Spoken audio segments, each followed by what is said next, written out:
Agents of Damned is a podcast intended for adults, featuring mature content that includes, but is not limited to, cursing, swearing, vulgar language and themes, verbal depictions of sexual themes and ideas, and potentially triggering depictions of depression, alcoholism, horror, and emotional and verbal abuse.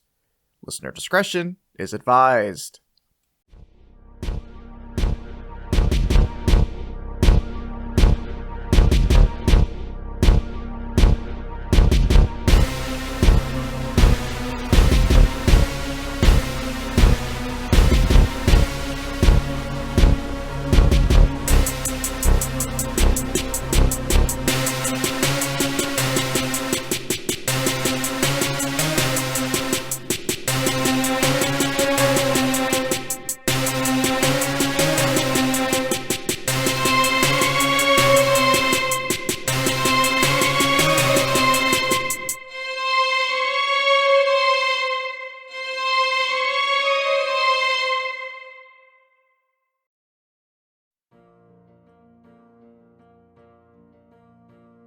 Hello everyone, and welcome back to Agents of Damned, Age of Despair.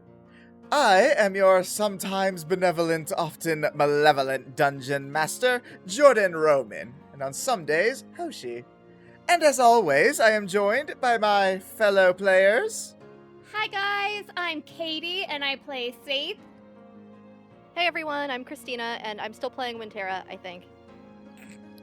And I'm Drew McLean, and have you ever, as a child, melted down, a bunch of Skittles and Sour Patch Kids without the sour stuff, and then Oh my made god, it into I a forgot liquid he and did then this. drank it? Why? God, Then this you was his should thing. try Coca-Cola Starlight. Oh my god. I play the good Dr. Arlo Aegon, sponsored by Coca-Cola Starlight. No, we're not. not. They do it. No, they sell NFTs. We're absolutely not sponsored by Coke. They'll sooner die and Oh kill god, this they got into podcast. NFTs? Ew. Oh, yeah, Gross. no, a bunch. I can go over all the things that have gone into NFTs, but we can do that later because we have a guest with us. Hi everyone, I'm back. I'm Chelsea and I am Jordan and some days Hoshi's wife. On days where she's an honorary lesbian by omission. Yep. Nothing wrong with that. Nope. Woo. Yeah, y'all may remember her from our lewd grannies thing where we so rudely and strategically decided to cut off Winterra's death. Yep. rude. Still gets a laugh out of me every time. But now you're here on the main episodes, which means you exist in canon proper now. And boy, are you picking a bad time to come on. No Yeah. kidding. So why don't you fill us in on what's currently happening? Yes. Let's. Now that Jordan is canonically married. Fuck off. What, it wasn't canon before? So the show is canon now. Oh my gosh. Anyway, Yep, this past year didn't count. last time. After being reunited with the newly revived Winterra, the agents went back to HQ to investigate a disturbance that Greta had told them about. Upon arriving, they discovered Orlo and Yarvum arguing with Bookworm in Ryan's office. While not initially clear what the argument was about, it was clear that Bookworm's adoptive parents were trying to prevent her from doing something. In a rage, Bookworm revealed her magical abilities, and revealed that she, Nelg, and Sniffs were applying to become field operatives. After the agents appealed to Ryan, the once proud leader of Damned regained the fire in her eyes and approved the formation of Team Outcasts. While Ryan gathered herself and started reworking on a plan to save Odart, the agents took care of some personal business. After a difficult heart-to-heart with her friends about her recent fate, Winterra went to the Guild of Gains to build up her physique and bury her emotions in exercise. Saith went to aid Barden in the monstrous amount of paperwork he had accumulated during the apocalypse, and also aggressively flirted with her soon-to-be booty call. Meanwhile, Arlo went back to Ryan to seek her aid in forming a local militia for the upcoming battle against Vincent. During this, Ryan apologized to Arlo for pushing him away after they were cast out of their base. While not a perfect resolution, the two did start the healing process, and Arlo was approved to begin forming the New Dragoons. About a month later, a strange pox began sweeping through Neverwinter. Barden and Ryan asked the agents to look into this, only for the agents to learn that Big Betty was the source of this illness. Ryan was not happy to learn the agents had known about Beggy for a long time and had neglected to report on it even once. Leaving as quickly as they could, the agents formed a quick plan to make Big Beggy's a safer place for those with a weaker constitution to eat at. With a handful of waivers, the agents approached Beggy with the suggestion. However, Beggy was her usual erratic and illogical self, and fully misunderstood the situation. In her rage, she trapped the agents in her restaurant, where they must now fight to survive this deadly dine-in. And thus, we resume our tale.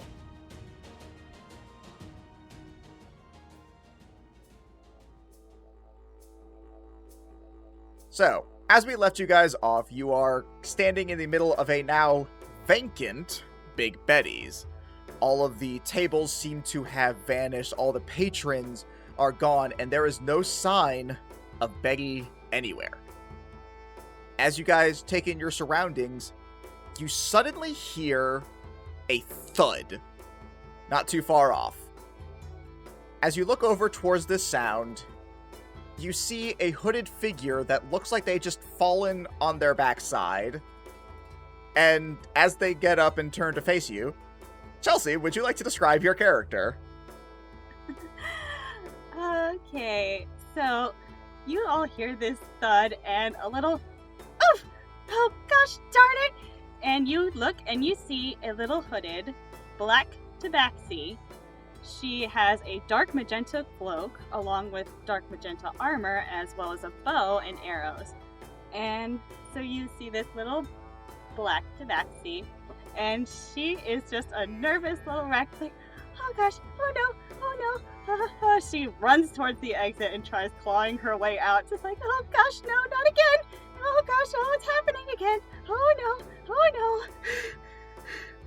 As you run over towards where you remember the exit being, you notice that there is in fact no longer a door. Oh, fudge nuggets. Oh, I love this character. I love this character, Chelsea. Oh, fudge nuggets. Maybe we need to help her. Guys, the Betty is not here anymore, and also there's a weird pink cat. I'd say that's more magenta. I mean, what's the difference? I don't know how to describe that in terms you would get. Saith is going to lower herself down to her eye level and just kind of like, you're safe. It's okay. We're not here to hurt you. So the little black tabaxi just like jumps and her fur goes all like pooped up like a scared cat, and like her ears perk up and she's like, ah! Oh gosh! Oh no! Oh, I'm sorry. I promise it wasn't my fault. At least I think I don't. Oh, I don't know. She starts like, you don't see what's in her cloak, but she starts like counting furiously. It's like 1, 2, 3, 4, 5, 6, 7. It's like 1, 2, 3, 4, 5, 6, 7. I got those like that. Oh, so why is this happening then? Oh. Everyone roll me perception checks to see if you can figure out what the hell's happening. Ooh, well, that's a 12 on a meaty 3. I had a 1. Nice. Y'all killing it so far. Yeah. 22.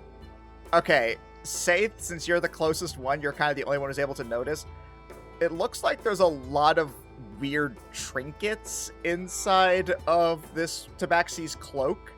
Like, you notice things that look like horseshoes and 4-leaf clovers, little bags of acorns, just random things like that is what this strange, paranoid cat person seems to be counting. Wow. You have a lot of good luck there on your side. Oh, actually, it's quite the opposite. You see, bad luck tends to kind of follow me around everywhere I go, so I have these little charms on me, It's like she starts like furiously like counting again and just like making sure everything's there and like it's like okay, it's like I got that one. Oh, I got my lucky clover and my super lucky horseshoe, and it's like oh, I got my goldfish pictures. Okay. Well, Oh I gosh. have to say that you're extremely lucky. Do you know why? I don't see how, because I'm trapped in a restaurant with what seemed to be a very scary hag and a questionable fish. We're not looking forward to that either. But we are pretty good people. I mean, the fish is kind of questionable, but he is like also canonically like one of my closest friends. Canonically. Even if we have to fight with them, that's okay. Because friends fight sometimes. Wintera looks at Saith and is like, wait, you planned on fighting Betty? Because that was never part of my idea. I didn't want to do that. Listen, no, me either. Yeah, I'm gonna try but, to. I'm gonna really try to not I fight didn't. Betty. You know, I don't want to either, but you guys realize that she is very offended by us right now, and she is in fact a sea hag. All of these are true things. But she's also Betty, and there's a chance she might just forget we're even here. That is also That true. I mean, yes, and that's what we hope for. As you say that, you notice that around you all, 3 doors are suddenly illuminated. I don't know why, but I feel like I don't like this. Is there anything distinct about any of the doors? Do any of y'all read Sylvan? Yes. Okay, then you can read the signs above each of them. Yeah, Uh, also yes. You read Sylvan? Eyes have- of the Runekeeper. Oh, shit, right. Yep. I was about to say, weird pick, but whatever. Yeah, you can tell that the 3 signs all say, the first one is kitchen, the second one is storage closet, Okay. and the third one is break room. Kitchen, storage closet, break room. What's a break room? Well, normally it's a Oh. room where you take a respite during Gu- work. However, knowing Guys? Betty, that's a room where she breaks your Guys? bones, maybe. Guys, That was kind of what I was going for. It just sounded like where you I- break things. Hi, Saith. What's up? so do you guys want to go meet the waitress, the cook, or the manager? What do you mean? There's only one Betty. Is there? Wintera looks kind of like weird. There's multiples? Look at the okay, so we have a break room, we have the kitchen, we've got the storage room. Yeah, Right, I mean, that's what you Betty said. Betty can just go in any of the rooms. You think that Betty can't go in the same room, like different rooms? You know how it is, one job, one door. But- Standard of all business places. But there Betty that cooks is probably the same Betty that goes into the Betty room that breaks things. Oh, Wintera. Oh, how I missed you so dearly. I don't know. The idea of breaking things does sound kind of fun. I am leaning a little bit more towards that room. Let's call it a rest. Oh, no, that doesn't work either. when Tara looks a little offended. Huh. Okay, so it's not a room where you break things. It's a room where you go to sit down and relax and maybe drink a coffee, have a snack. You know, a restroom. A place where you go to rest. But the phrase is to take a break. No, I don't like that. I think the idea of breaking things like sticks and stuff is more fun. Oh, I missed you. I love you. I'm so glad that you're back. Please never leave me ever again. Anyway, That is the goal. okay, so my idea here is we see one Betty, right? But Betty has 3 different hats, right? So my assumption is that the Betty in the kitchen is going to be wearing the chef's hat. The Betty in the storage room might be the the break room. Yeah, no, please. Which Becky do you think goes in the storage closet? I'm very curious to hear your logic past Well, this. Then she's the Hold on. proprietor, Say- okay? Maybe Winter- she's taking inventory. Hold on. Say, I think you might also need to entertain another possibility. Okay. That we've only met 3 Bettys. We don't know that those are the 3 personalities or possibly 3 separate beings in existence. What if there's storage worker Betty? What if there's, break room guidance counselor Betty or something? I don't know. When Tara, Oh, boy. okay, so when Tara pulls up the different hoods, and she's like, Say thinks I'm a different person with each hood, haha. And she's like, kind of leaning into Arla, because she's just like, completely. She does not think that there is more than one Betty. She's just like, you think that Betty is different because she has different hats. Ah. She does not have enough skepticism about Betty's magical abilities and weirdness. I wasn't prepared for that thought, and I think before we go in, I need a little more, whew! And she's just gonna, take out her bag of holding, and she's just gonna rummage through it for a second, and pull a tall boy out and just... You pull a 7-foot tall man out of your bag. And she cracks his neck know and what I drinks mean. his juices. Her jaw unhinges like a snake. Everyone is terrified. Well, I mean, when Tara is kind of rolling her eyes and she looks at the 3 of the people standing there, acknowledging that this little nervous cat is still around, and she's just like, I mean, we've never actually bothered asking anyone from the Feywild if they know anything about Betty. If you guys want, we can just ask them and see if they know anything about what might be going on, if there are any more Oh, Bettys. yeah! That would be a great idea. I mean, I'm on board with that. Why don't you do that? We'll try to calm the small one down. Okay. Jinx is still over by the door trying to claw her way out. Oh, for the love of... You're gonna tear your nails out! It wouldn't be the worst thing that happened today. When Tara's like, no, you have to sharpen them like this. It's better Oh for my them. Christ. I think I still have a can of tuna in here still from Asmodeus. Let me see here. Say, a can of tuna. Don't be insulting to this. Oh, so I scratched the door like this? It's human grade. Yes, exactly. Scratch the see. door like that. It'll actually make your nails sharper, so if you do ever run into trouble, then you have sharp claws and you can fight back. Oh. She starts clawing the way that when Tara told her to. Oh my god. Still clawing. Wintera, who are you going to try and contact? Okay, let's see. Who does... Do you guys care who I talk to? No. Up to you. We are talking to Titania, according to this D6. Alright. So you enter a meditative state and everything around you goes dark. And then you see an orb of green light approach you, and this orb begins to take form, and you see the Lady Titania before you. She appears to be more, I would say close to her mid-30s right now. That appears to be the age she has taken upon herself. And she looks at you and says, "Ah, Shepherd, it is so good to see you back with us. I truly was not expecting to ever be graced by your presence again." When Tara sort of flinches a bit, and she says, yeah, I, have good friends. It is good to have allies you can rely on. How may I be of assistance to you?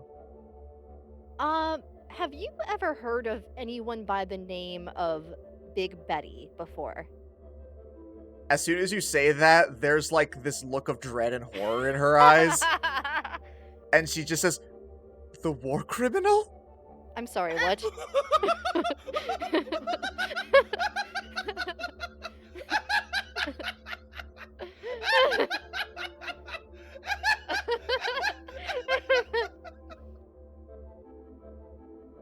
Long ago, there was before the courts were more united, there were constant struggles between us, and there was this hag. She would go about and poison the people of the courts to weaken them, saying it was all an act of grace, but it was so many lives. We banished her long ago. If she has returned, it is truly the darkest timeline. The shadows that we face are nothing compared to the horrors of that monster. If you face her, our prayers are with you, Shepherd. Oh, I see. So she's not allowed in the Feywild. Absolutely. Well, on rare occasions, like, we called upon her for your trials, but even then, several precautions had to be taken to ensure that she didn't get freed. I see. What were the precautions? Many contracts, some dimensional shackles, a few blood oaths. Anything that we felt was necessary. We even brought in Dave. You know, Dave. He's just kind of like a really solid guy. So, is it just one Betty, or are there more Bettys? Someone I know seems Oh, to think there's gracious! more than one. The idea of multiple Bettys is truly more than I can handle. Okay, well, that's what I thought. There's probably only one. If somehow the Betty was, say, something I was dealing with, and potentially was upset, is there any advice you would have to offer about the situation? Run? Run would be my first and probably most of my advice. And if that's not an option? Oh, dear. Betty's truly a formidable opponent, but most of what she does is something that takes preparation. If you can catch her off guard or somehow sabotage the horrid creations that she has, that would probably give you a leg up, but to do so would be dangerous, potentially life-threatening. Again, I would truly urge you to run and never look back. That hag has more lives on her hand than most beings in the Feywild, and we are creatures eternal. I mean, I don't think her food's that bad. I mean, the Suna's pretty good. You've eaten of her cuisine? Multiple times. The Suna's really gross, but... My shepherd, you are truly a divine being amongst mortals. I had no idea you'd acquired such strength. What we make her serve in the Constitution trial is highly diluted. Oh yeah, that stuff was really gross. I didn't like most of it. Some of it was my okay. Goodness. These shadows must be truly formidable if they could fell you where Betty's ghastly creations could not. You didn't like it because it was diluted. You didn't like it because it was diluted down. Oh my gosh. No, Wintera's never liked the Suna. Even when she's had the regular Suna, she didn't like it. But when the Titania says the shadows followed you, Wintera sort of flinches again. She's just like, yeah, they weren't anything fun to deal with. Anyway, I better get back because we have to deal with Betty. Thank you. Of course. If you could contact me again when you've finished, be it fleeing or taking on this truly impossible task you have set before you. Just so I can feel a little bit better about it, so I can know we haven't lost you again. That would be really great if you could do that for me, please. Okay. And she gives like a really nervous, uncomfortable smile. I will be in touch. I need to talk to Sarastra soon anyway. She has been asking about you. A lot. It's getting a little annoying. So if you could do that, would be awesome. You can send my regards in the meantime. I will, don't die. Peace. And she vanishes. Peace. When Tara comes back and she's holding the bridge of her nose and like fluffing her hair in her ears, and she's like, that didn't go anywhere. Oh no. Well, the good news is Titania thinks there's only one Betty. Okay. The bad news Well, I is mean, like, that I never. she's banished from the Feywild essentially because she's killed so many people in the Feywild that that's the reason we keep running into her. They like basically had to shackle her and do like a bunch of contracts and stuff when she was there for the trials, and when Tara just basically recounts all of this while holding her hands in her hair and like rubbing her ears nervously. Ah! Well then. Oh, Wintera does relay the information that Titania did give that was semi-helpful, though, about catching Betty off guard, if possible. Yeah, no, that's fully possible. So you guys now know that Becky does some prep work whenever she goes on her murder binges, and if you can do anything to potentially take away from that prep work, that would likely aid you guys and potentially make this not a death trap. Well, the first thing Wintera does after, like, finally calming down is she's just kind of gonna bang her step on the ground and cast Pass Without Trace using it on the group. Yay! Go ahead and try to do that. Yep, nope, you cast Pass Without Trace. You all have the, what is it, a plus 10 to stealth? Yep. Neat. I probably don't even need to roll at this point. That would make two of you, if I'm being completely honest. Yep. Yeah. So, what are you guys doing? Good question. What? I will also say, if you wish to ignore the doors, we can bypass that part if you would like to. Oh boy. Well, Wintera doesn't feel like making any calls at this point. She's just like, I'm just gonna follow you guys. Honestly, Wait, hold on, I have an idea. okay. Man, I sure am hungry. I wonder if there's somewhere here I could get something to eat. Arlo, as you shout this out, you take a step forward and you hear a crinkle underneath you, and as you look down, you see a piece of folded up paper. I pick up the piece of paper and unfold it. Oh boy. It's a picture of a butt. Damn it!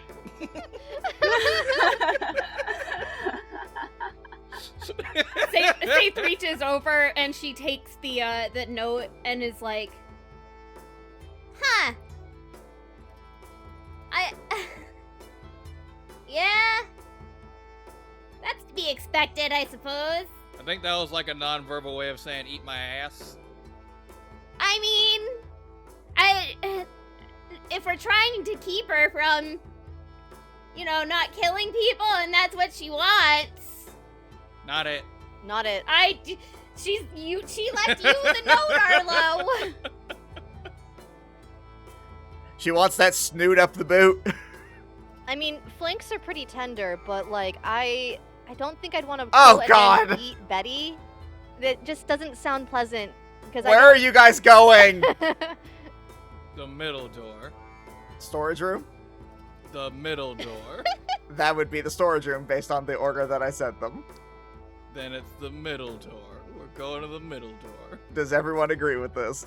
Okay. If Arlo's going into the door, then Wintera's is gonna follow. She's sticking very close to Saith and Arlo.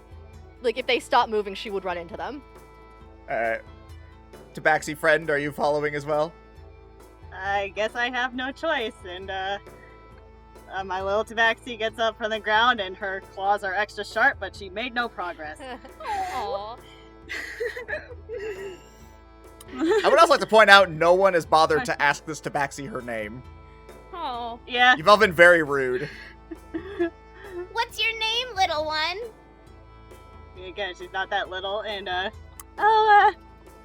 she's just like staring at her claws and like, oh, I guess that didn't work. Extra sharp though. Oh, sorry. I'm Jinx. Jinx Yomi. Nice to meet you, Jinx. I'm Saith. And Saith is 6'2", so. For simplicity's sake, I'll say she's like 5'5", Okay. so about my height. very small. So she's shorter than It's you. very small. It's not very small. I'm Incredibly 5'5". It's a very small It's person. not small.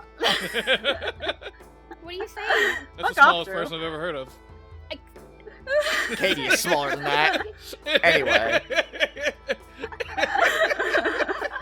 So you guys go into the storage closet now that you've finally bothered to ask this fucking person her name. Yeah, it's so rude. Honestly. But she's fine. She's used to it. And as you guys go in there, you enter this honestly surprisingly large storage area where you see a bunch of unprepared foods, many of which appear to be covered in questionable substances that you truly try not to pay too much attention to, as well as several bottles of alcohol and some dirty dishes, filthy dishes, rancid dishes. And among the things that you see in here also, you see Spib, who is cleaning some he's like cleaning some glasses and singing a little song to himself, seemingly unaware that you guys have walked in. What's the song? Why would you ask this of me? You could think have said amongst he all was my- just like, Beefcakes bring all the boys to the yard. They're like, "Is Bibi is good?" Yeah, like. Do you really think amongst all the prep work I did, I would really have bothered to write down a song and then mention that he was singing? Is that really what you think of me? I mean, you could have just said he was like whistling or something. You didn't have to. You said he was singing a song, so Yeah, name I mean- a song. Exactly. What's the song? Okay, well, since you asked. I am getting ready to fight. I'm going to kill best friend. I thought that he was nice, but his heart was cold as ice, so I'm going to kill best friend. Puts down the glass, picks up another one. I thought that he liked us, that he liked Betty. Instead, he's come around to shut the restaurant down. So I'm going to kill best friend. Another glass. I am going to gouge his eyes out. Going to slit his throat. His face will make a pout, cause his voice won't make a shout as I go to kill best friend. First, I think I'll break his left leg. Then long is I'll this break song? his right. Shut up. He'll be calling on the ground as my knife to back comes down as I go to kill best I hit him with a friend. frying pan. Not yet, you know. I will throw him in the spike pit. Then I'll watch him squirm. It will be quite a treat when the oozes come to eat as I watch them kill best friend. And he kind of keeps going on and on and on like that in like a sort of the tale of Sir Robin type deal. Oh my goodness! Faith, like, adoringly pets Puddin as he says the line about oozes. I will say again, for right now, he hasn't noticed that you guys are in there. You see Jinx just like nodding on to the song, like it's like, oh, this is catchy. When Tara is just eyeing Arlo with a shit-eating look. She thinks this is hilarious. This is less than ideal. I'm so glad you mentioned the canonity of your friendship before I got to this point. Oh boy. Well, there's alcohol in here. Though, do we want to hurt Spib? Because I don't really want to. Hey, Safe, don't you have like a net or something? I do. Can I borrow that real quick? Mm-hmm. She's gonna nod to you, hand it over from her bag of holding. Alright, I want to sneak over and catch Spib in a big net. Alright, if you want to get close enough, you are going to have to roll me a stealth check. And remember, I don't have to roll for stealth, so if you have an idea. I didn't say you didn't have to roll for stealth. Oh no, I mean, I know that, but Just because you're likely to succeed doesn't mean you're automatically going to succeed. that's fair. You don't know what the DC is. Okay, fair enough. I got a 17. As you sneak over, a piece of what you can only assume is year-old fish flops down off of the counter, or off one of the shelves, and he looks over and says, "Best friend, I was just thinking about you." Hey, Spib. It's really too bad this had to come down to this. I mean, I don't think you really want to try this, and we're also not here to shut the restaurant down. Not what Betty said. I want you to search your feelings and tell me that everything Betty has ever said to you has always made 100% sense. And he thinks about it for a second, and then grabs one of, like, the taps, pulls the lever, and falls down through a chute. Damn it. That's a yes. That's a yes. And now Spib is no longer in the room. So the fish wants to kill you? I mean, I guess so. Oh no. Now I don't know where he is, which is concerning, because that little guy's wily. You breathe fire, though, right, Arlo? I mean, I've been trying to not to since it seems to bother you, but yeah. I mean, it does, but I mean, if we all leave the room, and then if there's alcohol in here, I did learn that that is kind of flammable, right? You're it's not incredibly wrong. flammable. If it's high enough alcohol content, yeah.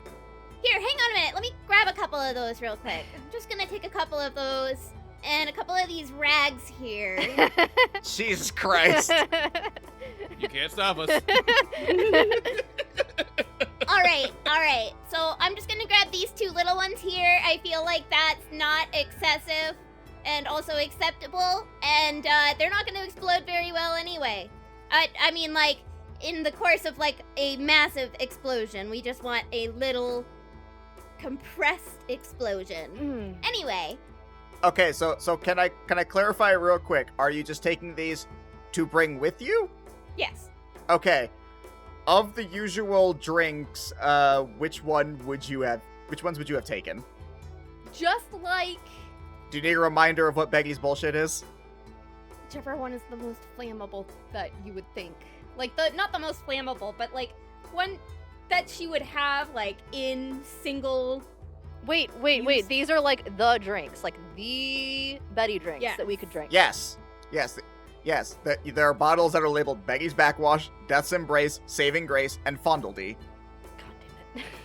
God damn it. Fucking. It's on the list. I don't get it. I don't either. Oh, yeah. There's two of them now. So yeah, which two of those would you get? So there's one bottle of each. I mean, there's multiple bottles in here, like an upsetting amount of alcohol. Interesting. Yeah, I'll grab a... Well, hang on. Out of character, really quick.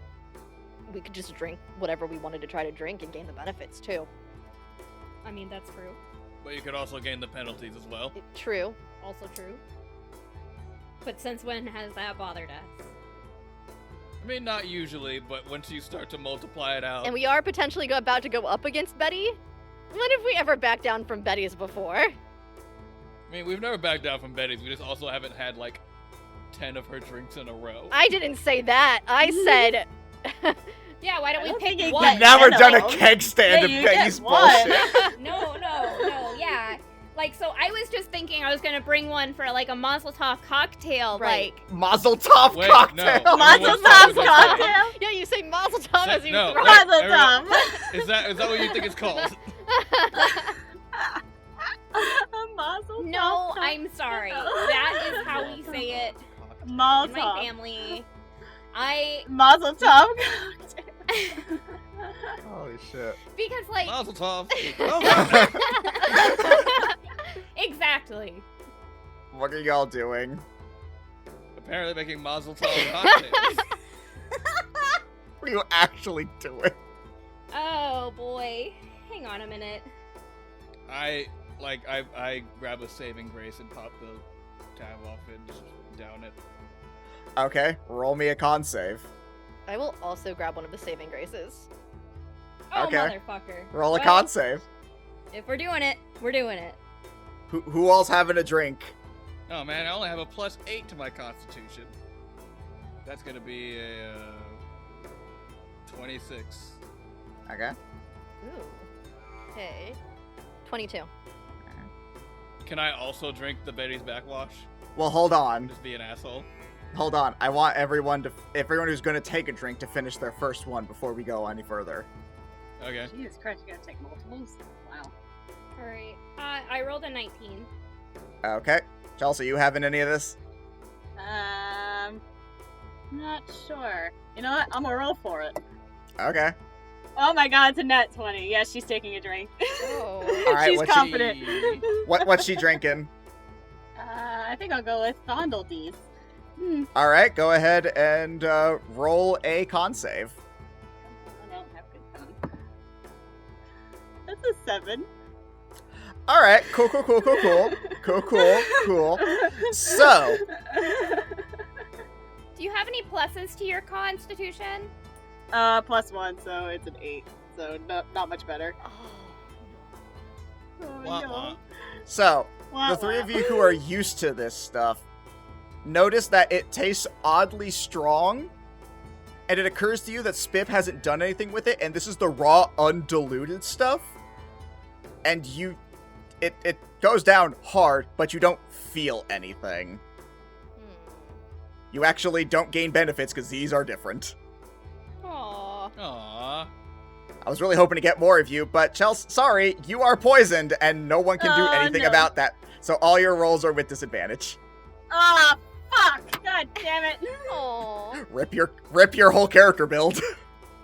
Fuck! God damn it! Oh shit! Aw. My god. Oh, Oh my god, Jordan, I can't believe you're bullying your wife like this. God damn You it! guys are the ones who peer pressured her. Everyone listening, cancel Jordan. I didn't tell you guys to have the We also- drinks. You we guys also did didn't that. peer pressure. Technically, the dice did. Yeah. Yeah. We, Yeah. we didn't say anything. In fact, I was gonna say, like, Saith watches you do it, and it's like, wait. Also, none of you thought maybe we should double check on this, make sure it's all good. Yeah, true. God, Have you met us? fuck. Yeah, I know, which is why I didn't say anything and let you guys do it. Wintera is not smart. Wintera would just be like, yeah, okay, this is labeled the right thing, right? This would be it. So I have disadvantage on like everything. Jesus, That's poison for you. there's really nothing I can do. Unless you can find a way through medical or magical means. Damn it. I mean, technically, I think a long rest would count, but I don't know if that Well, we don't have time for that, so. Well, no, Wintera is just like, this, that didn't taste right at all. So, Yeah, this feels less good than usual. anyway, I'm gonna leave the room, cover my eyes and ears, and then one of you can go ahead and do whatever with the rest of the room. Oh, we're supposed to set this room on fire? I mean, Titania did say if we can mess, like, with the ability for her to make things, that might help. So, I mean, a room that has all of the things in it to be made would seem like the logical step in the direction of doing that, right? Or, and follow me on this one, and Arlo grabs the bag of holding and just, like, goes up to a shelf and, like, sweeps his arm across it and, like, puts all of the bottles into the bag of holding and then just, like, holds his hands up like, huh? That? Less vandalism? While you're all talking, Jinx is just hacking in the background, like trying to cough up like a hairball from this terrible drink. Like, Jinx, you alright back there? no. Aww. It's okay. It's not, but it's okay. Oh, gosh darn it! I knew I shouldn't have gone out today. My horoscope said to avoid public places. What's a horoscope? Are y'all doing anything else besides just clearing the room out and shoving every last bottle into this bag? I suppose we go towards the way back out. Yeah. Alright, y'all leave the room and you find yourself back out the center area. As the last one leaves, the door vanishes. Huh. Well, I guess that worked better than expected. So that just leaves the break room and the kitchen. I really, really hope we're able to settle this. That would be the goal. I do too, Saith. I do too. Well, time for the door on the left. Okay. Alright. Let's do this. Alright, so that'd be kitchen. Alright, so as you guys head on into the kitchen, you find just this giant ramshackled excuse of a kitchen with grease-ridden pots and pans everywhere. Some of them are in use and bubbling over, others seem to be either nailed or thrown into the wall with such great force that they create a Krager that's kind of just holding them in place. Various knives, so many knives, honestly too many knives, ladles, and other kitchen utensils also are just littered throughout the place, as well as, again, way too many disgusting, rancid, dirty dishes. Orlo would lose his mind if he saw this room, Wintera, like, says under her breath. Yeah, probably. But among the ones that seem to be in use, you notice that there is a simmering pot, or realistically, it's like hella boiling in a very concerning manner. Pot of something. There is a something burning on a stove, and then an oven that has black smoke pluming out of it. Doesn't seem like anyone's actually in this room. Can I, because Wintera is a chef, technically, figure out what it is that's cooking right now? Roll me a... I'll say an investigation check, and you can add your proficiency to it, since this would be smell-based. Okay. Saith and Puddin are gonna go over to the dirty dishes and try their best to, I don't know, help Betty clean up the mess. As you walk over there and look at it, it occurs to you just how caked on this stuff is, and you realize that even with the power of an ooze, this is beyond you. This is beyond mortal kind. Ooh, sorry, buddy. I don't even want you to touch this. 23. Yeah, you can recognize these dishes based on scent and just the number of times you've been here. In the pot are the sour sacks. In the skillet that is burning whatever that is in there, that would appear to be the spicy tuna. And then in the oven, you smell what sometimes seems to correlate to the house special, which you know can sometimes change a bit, but at its core, it smells like house special. Do I intuit whether they are cooking correctly at the moment? Like, does it look like they're obviously burning, or... They smell kind of funky. Wintera is going to mess with the knobs and temperature a little bit and try to adjust them so that it's not, like, catching on fire, like, boiling over, etc. Alright, as you do that, what is your passive perception? 19. Oh wait, you have the weapon of warning, god damn That it. too. Oh, so much for that. As you do, and your hand approaches the knob, you just immediately hear, "Stranger danger! Stranger danger!" And from one of the dirty pots, this large, what looks like partially rotted from age fish comes out and tries to attack you. Everyone roll initiative. I legit thought you were Oh, gonna say that God. Spib was gonna jump out. Tempting, but no. I've been like sitting here like on edge. I was like, Spib is gonna hop out from fucking somewhere.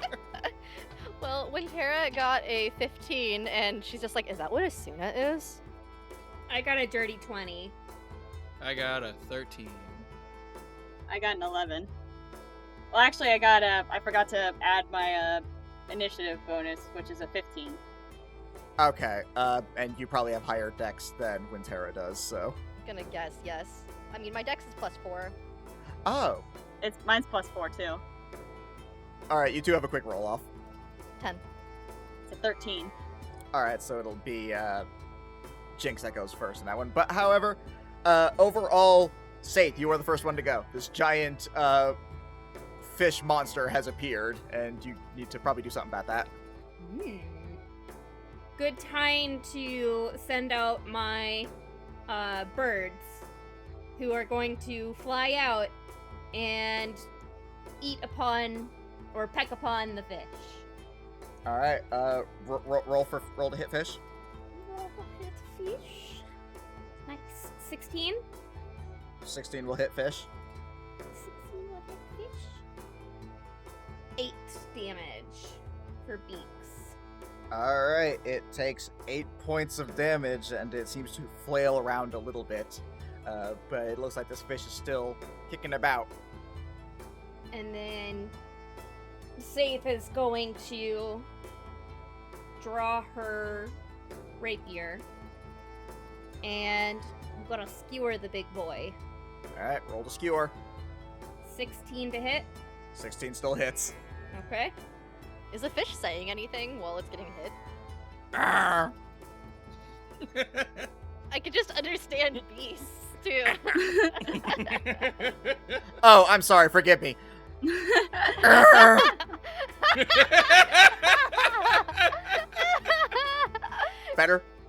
you for clarifying.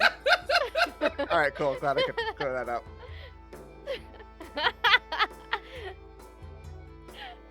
Alright, so that is 14 necrotic damage. All right. It wouldn't be all necrotic damage. It would mostly be piercing damage. Yes, okay, I'm sorry. So it was 10 piercing damage. Okay. I mean, it's fine in this instance. Just letting you know for future point. Yeah. So skewer this thing, and a little tinge of necrotic energy goes off, and it starts flaying even more. Very clearly unhappy and pained by this thing that you have done to it. Is that all for you? I'm actually going to use my extra attack to step back and assess. Wait, hold on. You have an extra attack? Yes. Oh, fuck, that's right. You're a hex blade. Mm-hmm. God damn it, that's right. Well, Dun, dun, dun. well. Alright, so you're gonna make a second attack. Yeah. Alright, go ahead and roll. 19 to hit, I mean, yeah. 8 piercing damage, plus the 4 necrotic. Yeah, no, this thing is looking real bad. Its noises are getting more weak. Is that going to be it for you? Yeah. Okay, cool. Jinx, you're up. I guess I'll keep it simple now and just try and shoot it with my short bow. Alright, go ahead and roll to hit with disadvantage. Of course. Sorry. I just rolled 2 5s. I fucking missed, don't I? Well, hold on. What's your plus to hit? So that'd be a 14. That does hit. That does hit? Oh, yay! Yeah, believe it or not, the fish is not armored. That's 9. Alright, you skewer through this thing with an arrow dealing 9 points of damage. This thing was floating, and it just flops to the ground and, like, is sort of weakly going on. This thing is barely hanging in there. It's quite sad, actually.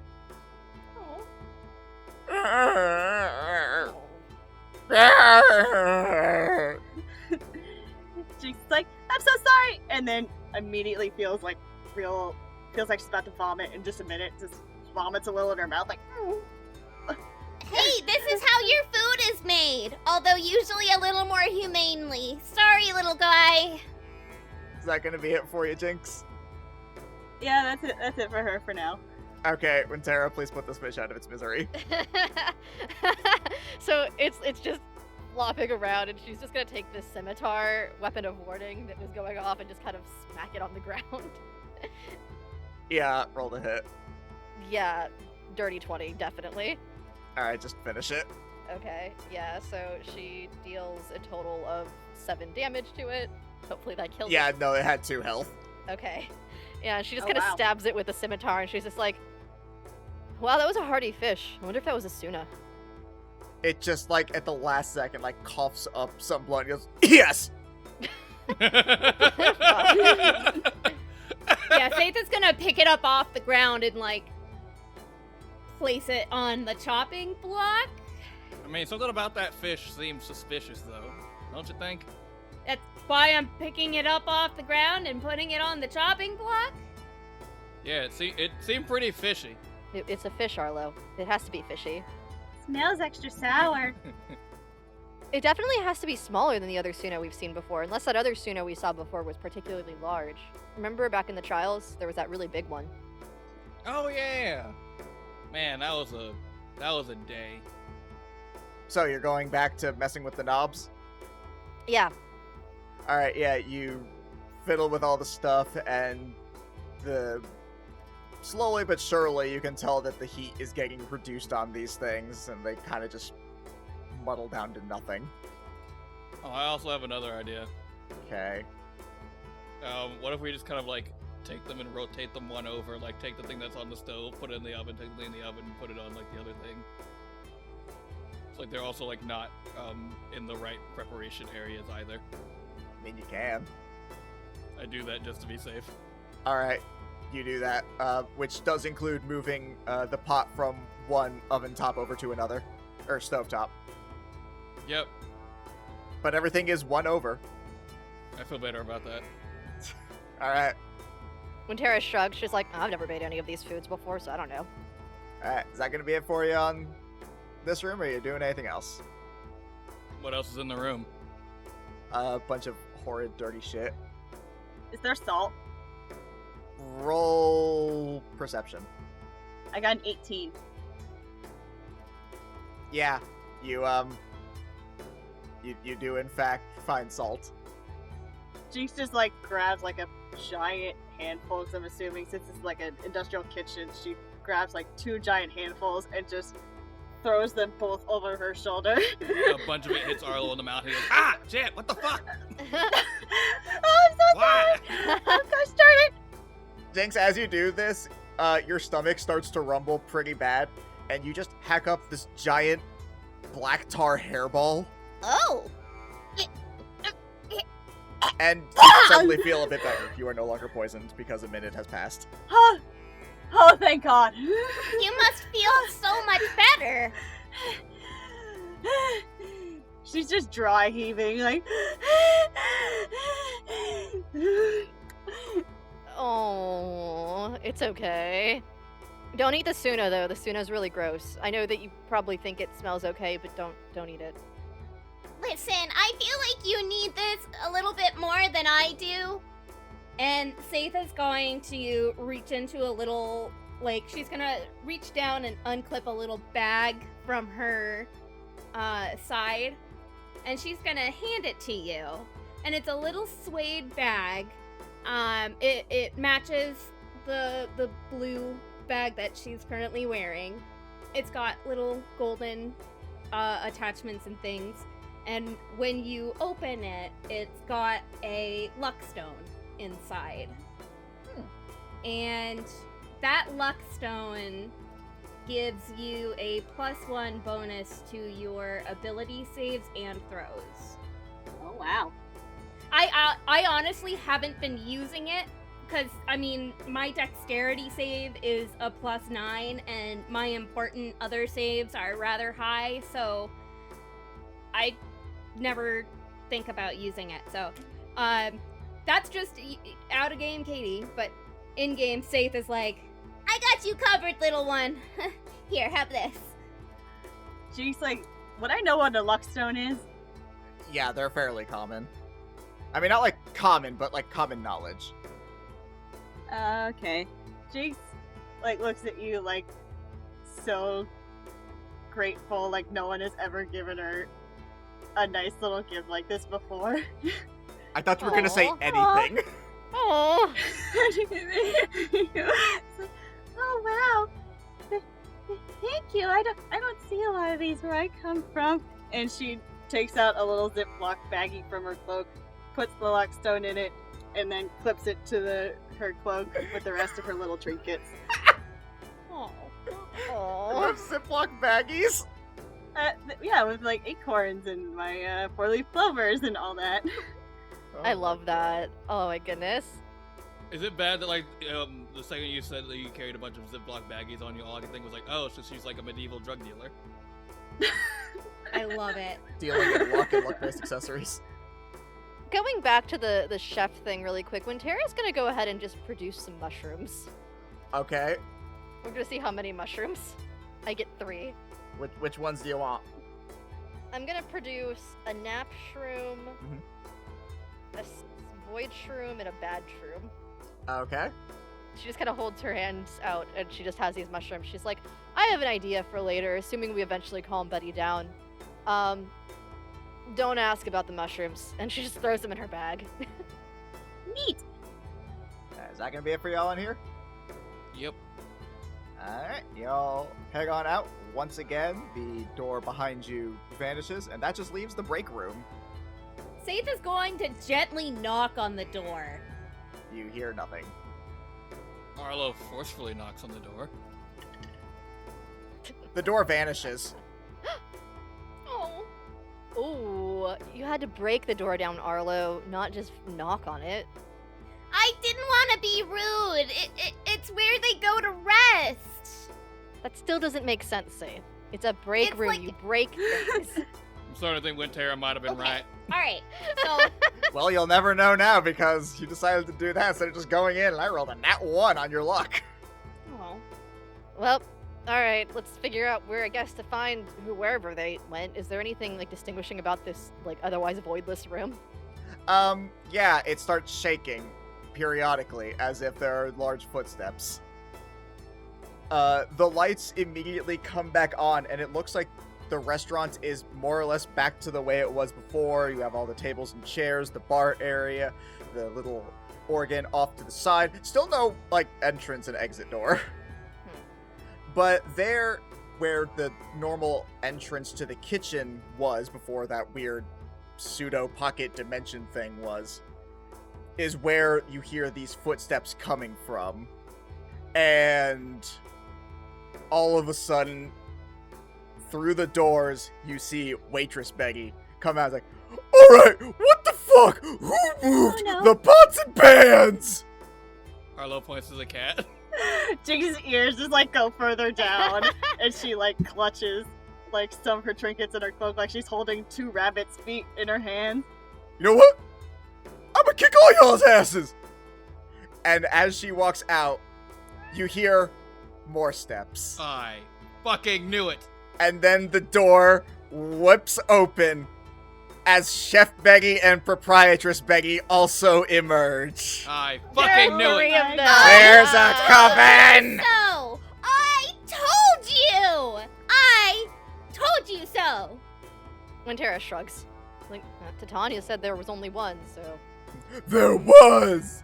But then when she kicked me out, I got lonely, so I decided to make myself a coven! Betty, we don't want you to be lonely. Well, maybe you should have thought about that before you came to shut me down! Now roll initiative, you stupid bitch! That's meta. Betty would never shut you down. You're our friend, but I am gonna roll initiative though. I said roll initiative! God damn it. Fuck. I got an 18. That's a 26. That's a 5. Which, if you recall from my number I said earlier for my initiative bonus, means I got a nat 1.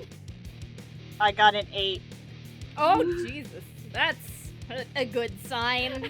Wintera's gone to hide behind Arlo and Saith because she's like, oh shit, fighting. Okay, so, with that, let me explain how this encounter is going to work. Since you guys have said that you do not want to necessarily fight Betty, I have created a dissuasion mechanic. As she is right now, she is wild and crazy and probably will not listen to you because that's how Beggy do. However, you can attempt as a free action on each of your turns to make a persuasion check. If you happen to attack Beggy within the same round that you do that, though, like if you attack and then make the persuasion check, that check will be made at disadvantage. Also, as you do damage to her at certain intervals, she'll get more and more tired, and the persuasion check DC will drop.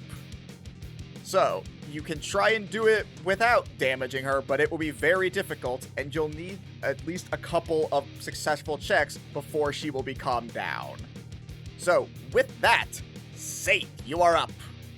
I'm gonna go ahead and make my persuasion check. Okay, how do you attempt to persuade Betty? Do you need me to roll for it? I mean, if you just want to go ahead and do it first. Oh, fair enough. Betty, we didn't come here to shut your restaurant down. We came here because we want you to stay, but we also need to protect our citizens. Unfortunately, as delicious as we find your food, it's also very, very strong. And a lot of human stomachs are not able to handle it. That's not your fault, but we still need to offer them a solution. And you. We don't want you to go anywhere, Betty. You're our friend. Go ahead and roll your persuasion check. That is a dirty 20. As you say that, About like halfway through, you see all three Beggies just stick their fingers in their ears and go, la la la la la, I can't hear you, you're full of lies, la la la la la. As unfortunately, that will not do it. Betty, feed me. It's not my turn yet, give me a sec. Listen, let me make you a deal. You had your persuasion. I don't want to hurt you. I just Then came pass. here to eat. Or, does that mean you're not doing anything else? Yeah. Oh, alright, cool. Peggy's turn. Let's see now. So, as you say you want to eat, you see Chef Beggy gets, like, really mad and just says, well, if you wanted to eat, maybe you shouldn't have messed with my cooking! And with a giant skillet and a lid in hand, she is going to make a beeline at all of you. I'm assuming you are all standing relatively close together. Yep. Uh-huh, good. That's what I wanted to hear.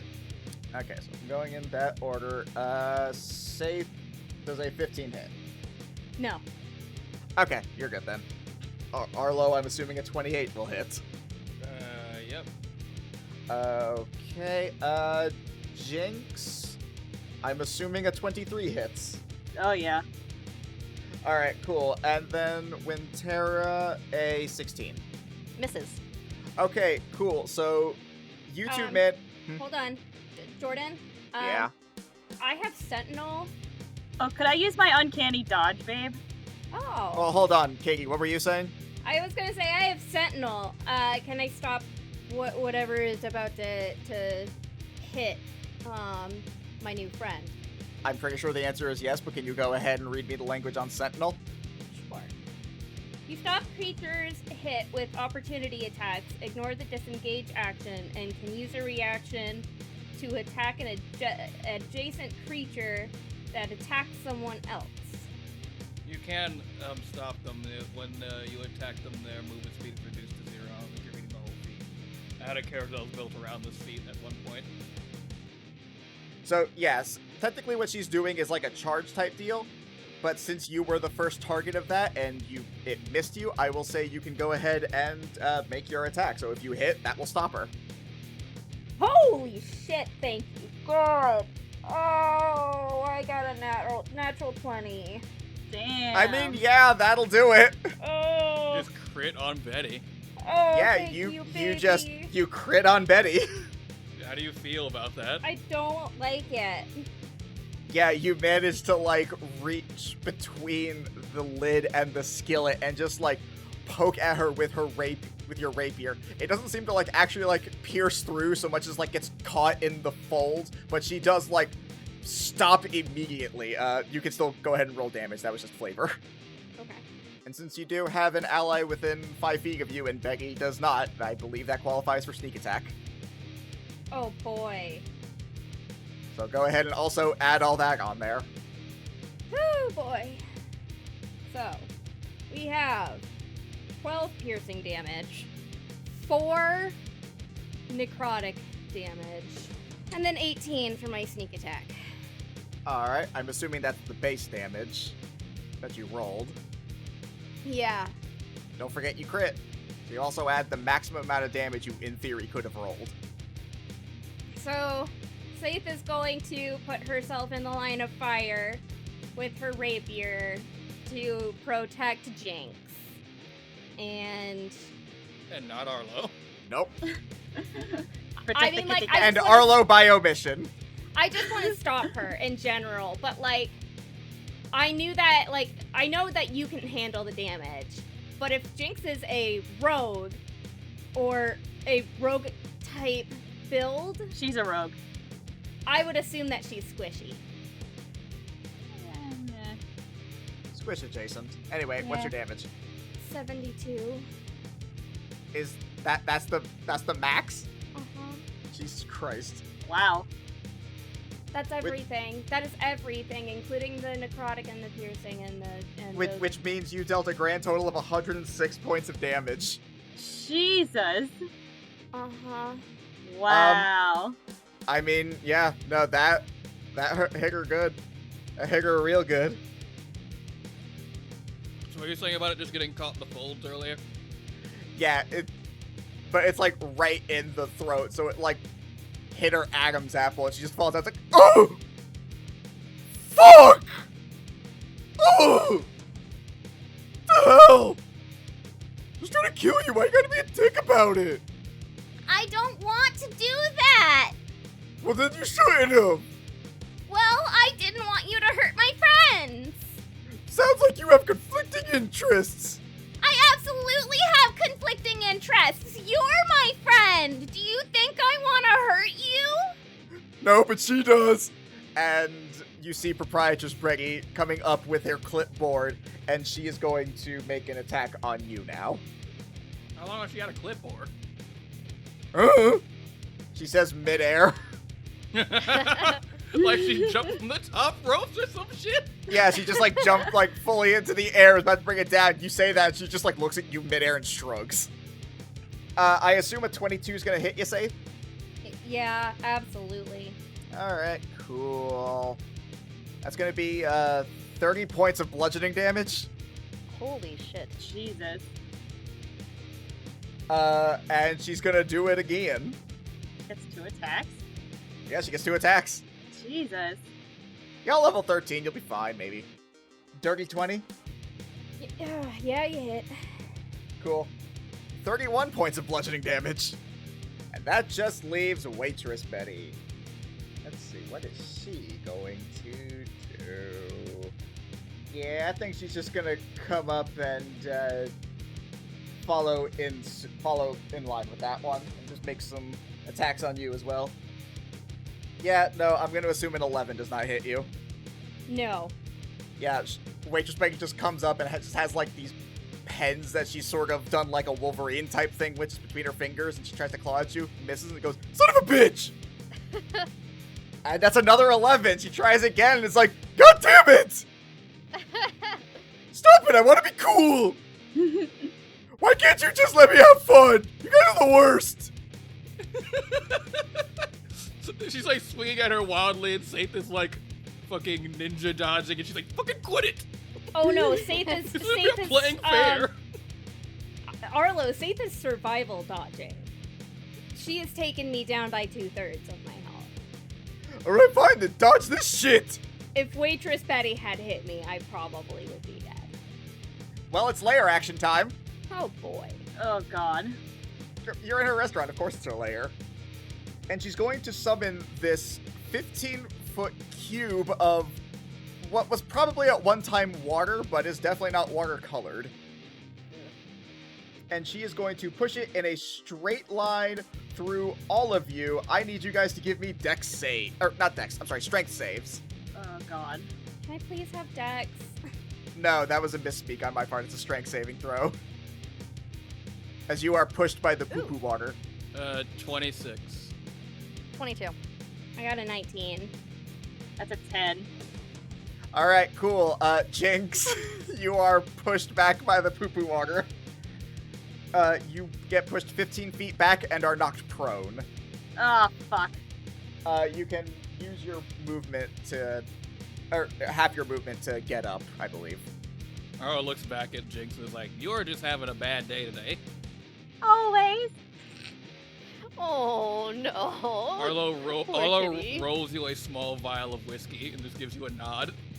Jinx just pushes it away after what happened earlier. It's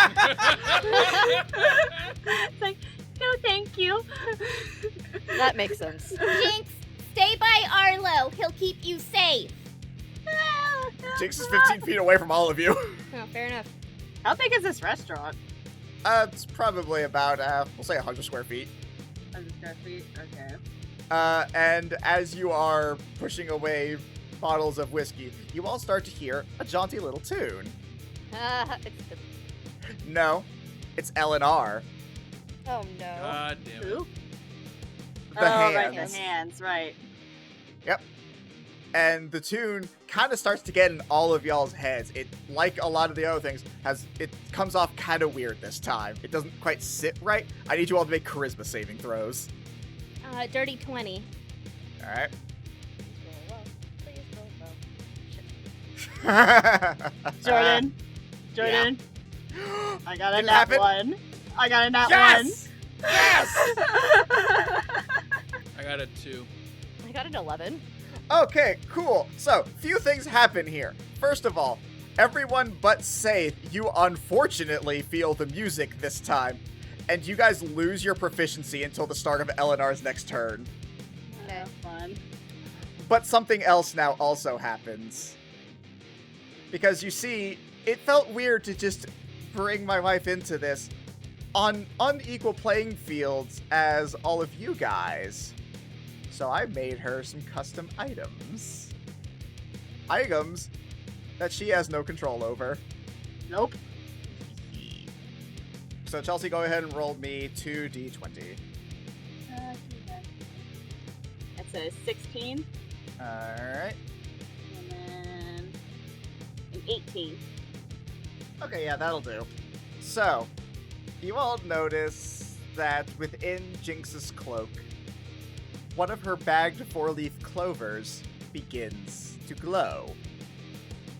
And then, all of a sudden, near, sort of kind of like off to the side of where the Beggies are, vines lash out and reach over to Jinx. And I'm going to need you to make a dexterity saving throw, Jinx. Poor Jinx. It's Okay. Jinx's very big bad day. Yeah.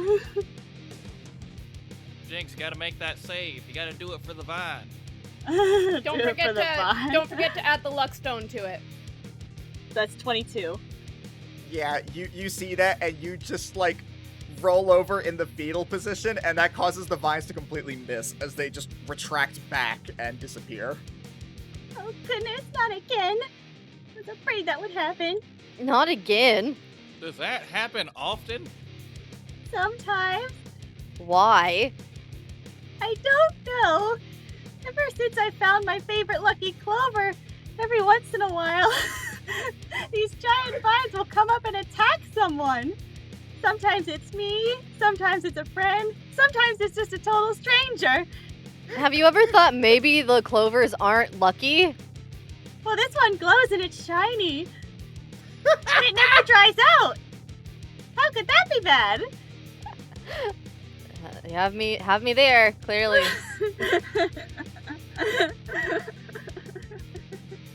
Jinx isn't very bright. And either is Winterra. Alright, so now that that is resolved, and everyone but Saith has lost their proficiency bonus for the round, Arlo, you're up. Alright, so I'm gonna first try to convince Betty to stop hitting us so much. Alright. Betty, You? fucking quit it. Well, when you put it like that. Roll your persuasion. I'm gonna add commanding presence on that as well. Yeah, I figured.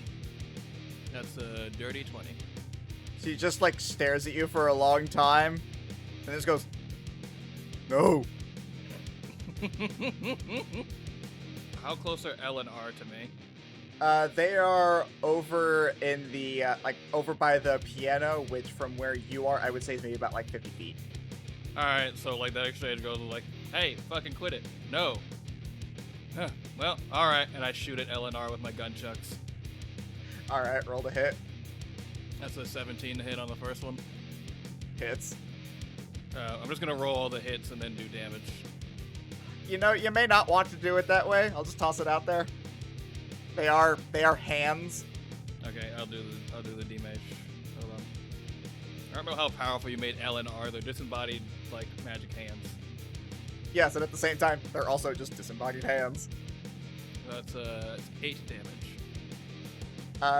You manage to blast L and R, and they they're still playing on the piano, and as you hit them, they kind of slide down and go the woo all the way down and slam into the other end, and they're kind of a little bit dazed. They look like that didn't do good for them, but they haven't dropped yet.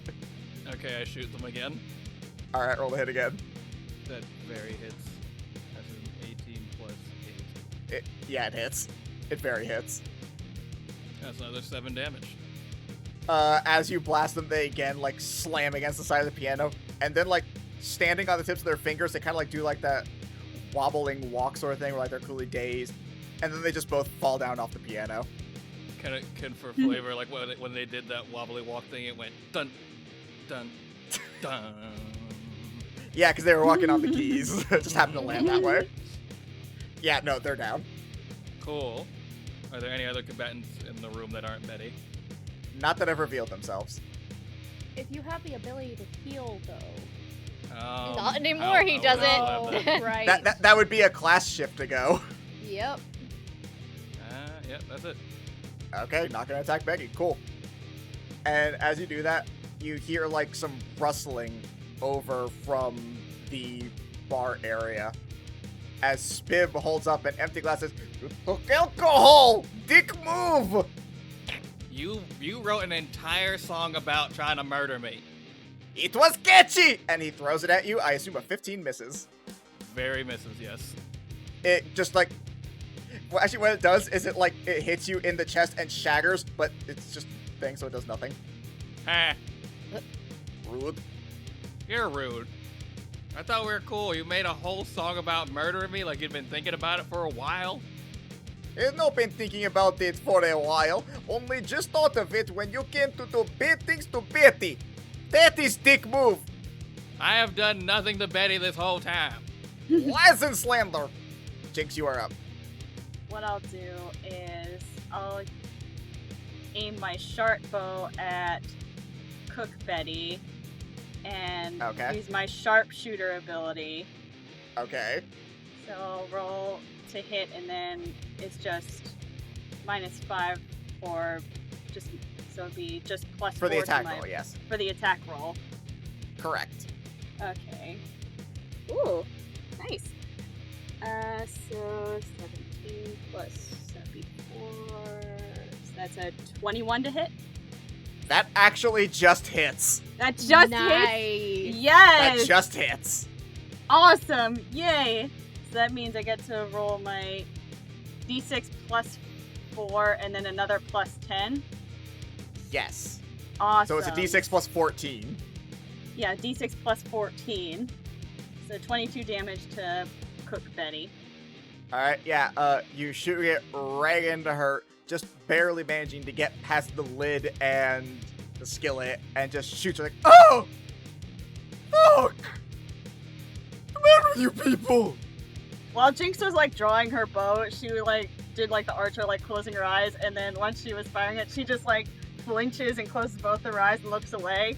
And when she hears Betty go, "Ow!" she's like opened her eyes, like, "Oh wow, that actually worked."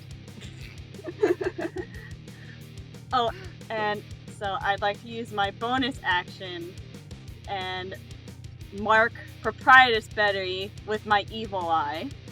Alright. So she's gonna need to make a wisdom save, correct? Yes. Or is it charisma? Charisma, sorry. Charisma saving throw. Holy shit. Let's see. Does she have... That's a 9. Ah! Yeah, you fail. You're marked with my evil eye. Yeah, you guys see like a third eye tattoo show up on Proprietress Peggy's forehead. It's like, oh, that's weird. Think it's time for you to have a little bad luck. I mean, I'm pretty sure you're pulling it off, though. It looks good. What looks good? The new tattoo on your forehead. Holy fuck, I got a tattoo! Yeah, it looks bitchin'. Oh man, I wish it was somewhere I could see. Well, maybe we should take a break from this fight so you can check it out. No, you had your turn. Damn it. Stop breaking the mechanic. Yeah, she is officially marked by the evil eye. Yay! Would you like to attempt to persuade them? Does anything happen if I fail? I'll say something funny. I guess I'll try. It can't hurt. I mean, no one succeeded so far, so. Can you imagine if, like, I crit or something and, like, this little nervous cat manages to persuade Betty to just chill? I mean, I don't do crits on skill checks, so.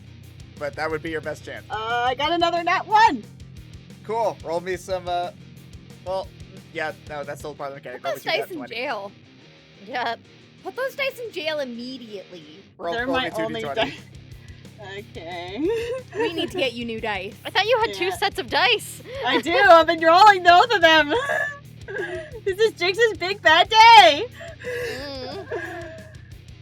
Oh no. So the first one's a 19. Okay. I'm rolling well on things that don't really matter. And an 18. Okay, cool. Those vines from before once again show up as you try and persuade Becky to stop doing this. And this time they lash out at Wintera. Wintera, go ahead and roll me a, Oh, I'm so sorry. This is a bad idea, babe. I disagree, this is great.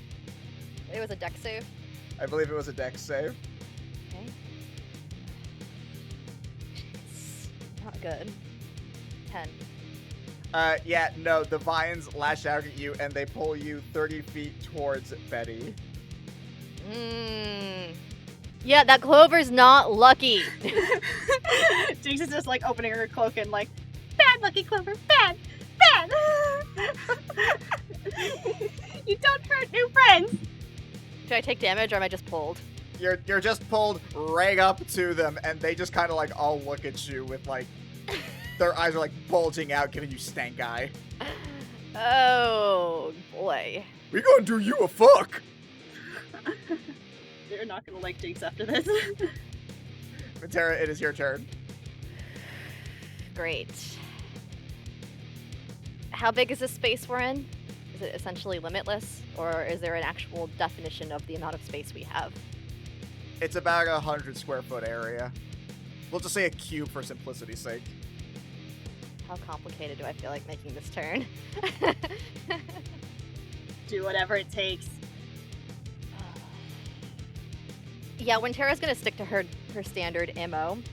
And the first thing she's gonna do, I haven't said in forever, for anything Wintera has ever done, is bonus action shift, so we all get temp HP, because as she shifts, she's going to summon Big Bear. No longer Baby Bear. So the temp HP is equal to 18 temp HP. Jesus. God Levels bless up. you. Faith looks a little more perky. Not that she showed any pain, but her body language says she's got a little more energy. The Bettys look down at her and are like, we're gonna do you a fuck. And she's like, I hope not, because no thank you. I'm going to try to move back towards Saith and Arlo first. Okay, cool. Opportunity attacks. She was killed by being away from them, and so she feels like she needs to get back closer to them. Well, Waitress fully misses. But the other two are going to be a 21 and a 29 to hit. Jinx just puts her hood over and tightens it. So, first is going to be Chef Beggy, who is going to smack you with her pots and pans or whatever. It's going to be 19 bludgeoning damage. Okay. Oh, wait, I'm sorry. It wasn't 19. It was... I forgot to add the stuff at the end. 27. So add an additional 8 damage. Uh-huh. And then 16 fire damage, as they are hot. And then Proprietress Beggy is going to hit you for... God, you know, adventure dice are really fucking good. Told you. That's not a good thing for us. Nope. And you get 29 points of bludgeoning damage from Proprietress Betty. I told you, they're pretty meany. Told you! When Tara runs back over to her friend, she's like, I really didn't want to fight Betty, and I really didn't want to be up near her either. But, and then when Tara screeches, the Velociraptors screech, and then we'll summon her 16 Velociraptors, casting Conjure Animals at a 5th level, and have 4 on each of them, so 4 on Spib, 4 on each Betty. And This then feels excessive. you'll have to throw things at them first. Well, you know what they say. You fuck around, you find out. That too. And I think that's all I can do at the moment on my main turn, so then it will be the Velociraptors' turns. I will go ahead. Oh, wait, shit. I almost forgot. as you summon them, you notice something else happens with them. Okay.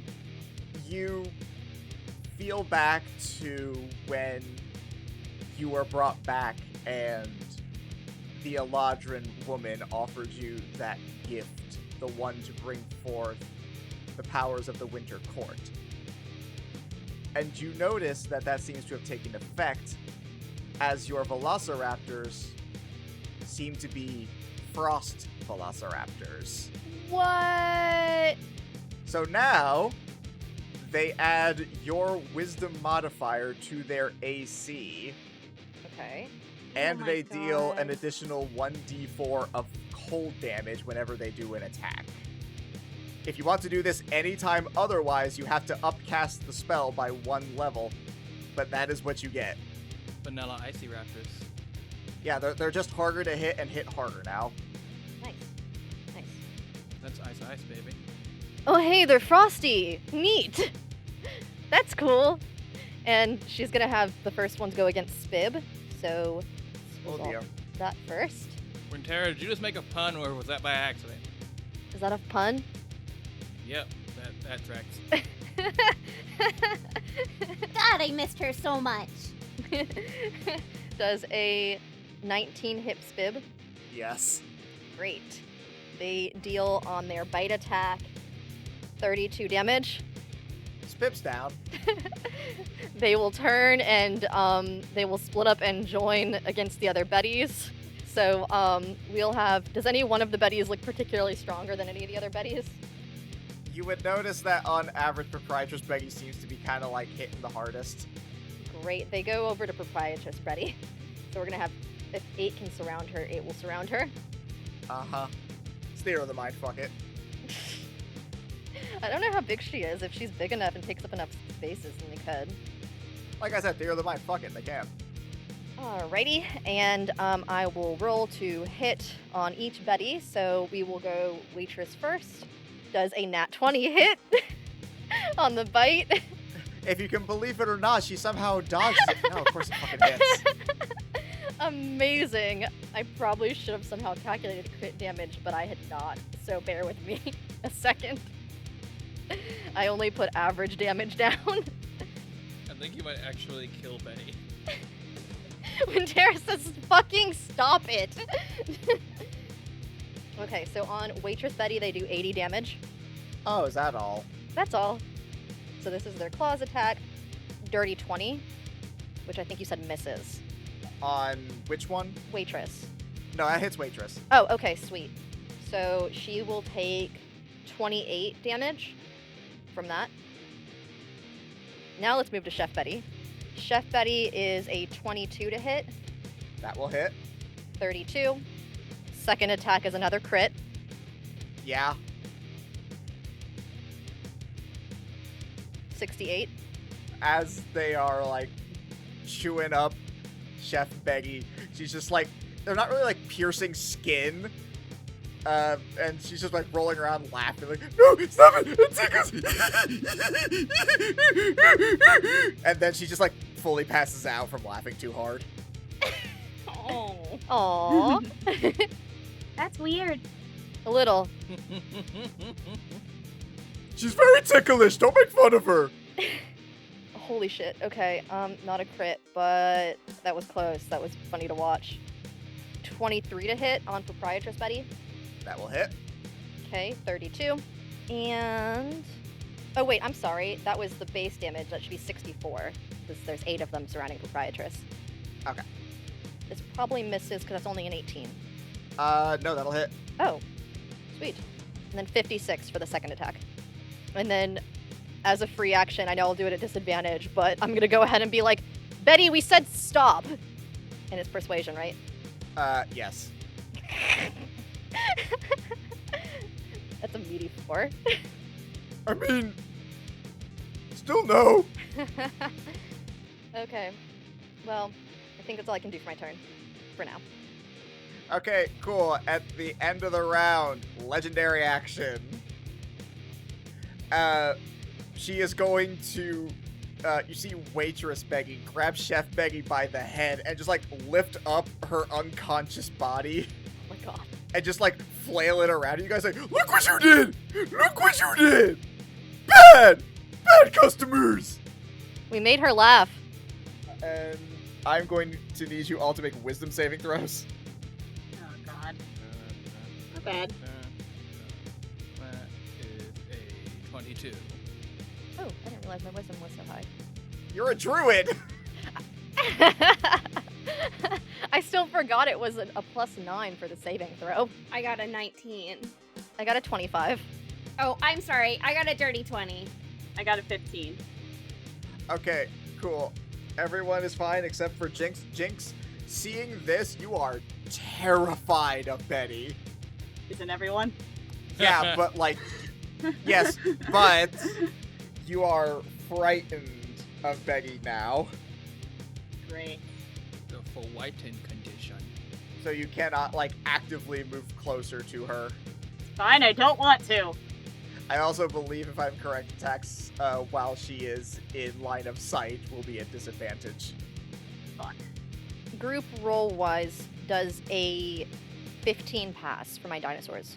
Like, because that was the lowest one that the one of the groups of 4 got. No. Okay, so 4 of them are frightened. The other ones all got like 19, so I think they're fine.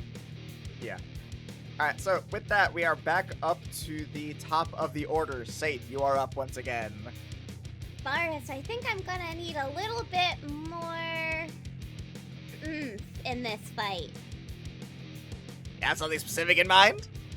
You wanna come out and party for a bit? Ooh, you know I do. Well, let's do this, old friend. What specifically are you doing? Turning into the were-rat. Alright, yeah. Yes, I was so excited for Wintera to get to see this. Yep, you channel Varus' curse into you, and you take on a more rat-like appearance. Holy fuck! I mean, hey, safe, looks good. See, we're like the same now. That's so cool. Oh, yeah, thanks. See, Varus and I, since we are now one being all together, we share each other's curses, and, You think maybe this can wait until after the hags are dealt with? yep. You're cursed too? Oh, yeah, in multiple ways. Anyway. Jinx is so happy to find some camaraderie. Aw. You also suffer? You also suffer? So that's my action, but I'll go ahead and make my persuasion check. Alright, yeah, go ahead and attempt to persuade Beggy. Ah, darn it, Betty! Now look at what you've done! I was so hungry! Now you're so hairy. Yeah, this happens when I don't get to eat your food in quick enough succession. Do you know how hard it is to wax all of this off? Gross. Why would you Yeah. want to? This looks cooler. Oh, thank you. Yeah, it's your body, your choice. Aw. Anyway, the only cure is if you stop and feed me. I love this approach you've taken of, well, clearly the truth won't work, let's just lie. Safe, I very much the entire appreciate- thing that hinges on, but hungry. But hungry. Hungry. Hungry. I am baby Roll for hungry. Big Betty, I didn't have a mom that fed me. You're like the grandmother I never had, or the one that I never had to chop the head off of. Don't add that part. No, add it. Big Betty will probably find it endearing. Just roll. I will say I do think I might have an ingenious plan for my next turn. 29. She looks at you, and, like, you see tears start to well up in her eyes. Like, you don't want to chop my head off? No! That's one of the nicest things anyone's ever said to me. As you got a success. Nice. Yeah. She's starting to be turned towards you guys a little bit. Is that going to be it for you, Safe? Yeah, I'm gonna... So the fight's over, right? No. Cool. I said she's being moved closer to you. I didn't say that was it. I said it was going to be multiple successful persuasions. I'm gonna chug a potion real quick. Alright, go ahead and do that. It's one of those 50, like the big ones. Yeah, a chunker. I gotcha. That gonna be it for you? All right, cool.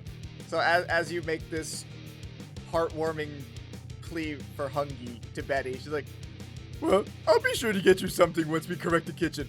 Also, real quick, and waitress Becky is going to look right at Jinx and is going to use her death glare. I need you to roll a wisdom save.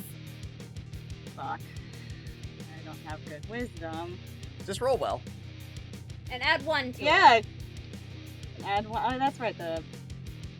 I know you don't want to roll well today, but give Jinx a minute, okay? Just give her something.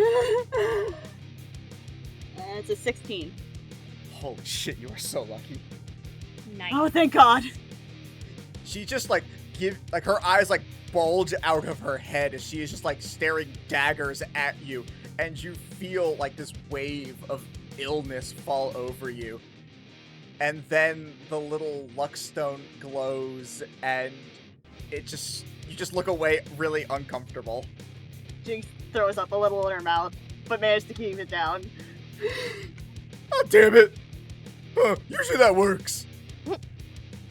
Oh well, I guess just smacks him over the clipboard. And Proprietor Mary says, "You got it!" And she is going to move over She to... moves. Oh shit, that's right. Yeah, there are dinosaurs. Yeah, she moves. 8 opportunity Just, attacks. spring loaded with the she moves. Like I said, That was I so can't quick. waiting on that. So I quick. can't logically say she wouldn't think to not walk through dinosaurs. That'd be Excellent. fucking crazy. She'd walk through dinosaurs. You know what they just did, though? They crit on an opportunity attack. Well, shit. Oh my god. Yeah! On this opportunity attack, they deal 160 damage. Jesus. Oh, cool. So, as she starts to walk forward, they all start biting at her, and once again, oh boy. And she also falls over. And Chef Page looks like, God damn it. Can't rely on anyone these days. The power of laughter. Who went down? Was that Proprietress Betty or... Only Chef Betty is left. No, only Waitress Betty is left. Isn't that what I said? No, you said Chef. Oops, yeah, no, I meant Waitress, sorry. Oh, Waitress Betty's down then? No, only Waitress Becky is left. Oh, only Waitress Betty. Okay, so my evil eye's not on anything anymore. Okay. Yeah. Yeah. Chef Beige looking like, God damn it, you stupid kids, not good for anything. Oh well, guess I'll just have to do this myself. And she is going to, after that, use a layer action. She is going to grab Proprietress Becky and just shake her really hard, say, come on, I know you're in there, get the fuck up, I ain't got time for this shit. And from Proprietress Becky's hat, you see a ghost come out. Alright, look. What? Hey, that's my thing. What? I lift up my hat and I show my ghost baby boy. Oh, I'm gonna do him a fuck too. No. You better fucking not. I'll put you in the fucking ground. Whoa, chill, dude. What's your deal? Don't touch the baby ghost dragon. Just Arlo dropped all of his usual goofiness in that 1 second more so than any of you have ever seen him, and he was like, no. Well, look, you're gonna come in here and fuck up my kids. I'm gonna come here and fuck up yours. We didn't want to. Yeah, I heard it all before. Anyway, fuck him up. And this specter is going to, let's see. So yeah, this thing falls and kind of bounces around a little bit like a little ball, and then shows up right in front of you, Wintera. Excellent. Love it. And it's just kind of this, almost generic, it almost looks like a ghost in a bedsheet. And it just kind of shrugs at you, and it's going to attempt to hit you. Holy shit. I got a 22. That hits. Alright, cool. It's going to be 13 points of necrotic damage, and I need a con save. Okay. 17. You're good. And Yes, and then also concentration, please. 17 again. Yeah, you're good. God damn it. Why is nothing working? This is stupid. You're stupid. And then she'll show the bed like, fuck you guys doing? Get the fuck up. And then you see that L and R, like, they crawl their way back up, and they're like, they seem like they're back up, but they're also still recovering, so they don't do anything this turn. Arlo, you're up. So, Jordan. Yeah? Could you indulge me like a small, like 10-second long flashback? Sure. Alright, so we flash back to, during our, off time between missions. And Arlo, is hanging out with Alar, and he goes, hey, Alar, you know what really, fuck with people's minds? You getting with the boss? Well, no, that's a natural conclusion to our kind of current storyline, but what would really fuck with their minds is if, you taught me some wizard shit. Oh, wow. Yeah, no, that would be pretty wild. I know, You right? really want to learn that? Yeah, actually, yeah, that'd be pretty cool. And we jump right back to now where Arlo, casts prestidigitation. Excuse me? What? With the book you guys didn't notice he had until just now. Arlo, why do you have the handbook with you? You know what? Yeah, I hollowed out my handbook. Or no, I've been writing my Hollowed spells. it out? No, I've been writing my spells in the handbook, just in the fucking margins. Oh, God. Are you gonna throw that at Betty? Both Arlo and Ryan, wherever they are, have a single tier, but for very different reasons and with very different emotions. Yeah, I cast prestidigitation to make a symbol appear on an object or surface for 1 hour. The surface I would like to use is the whole floor. And I would like it to say health inspection rating passed. And I say, all right, Betty, you win. You pass. Roll me another persuasion with advantage. Is this one of those things where if I succeed crazy wildly that it'll really do some good? Possibly, yeah. You know what? Risk it for the biscuit. Commanding presence too. I like that. That's gonna be a 27.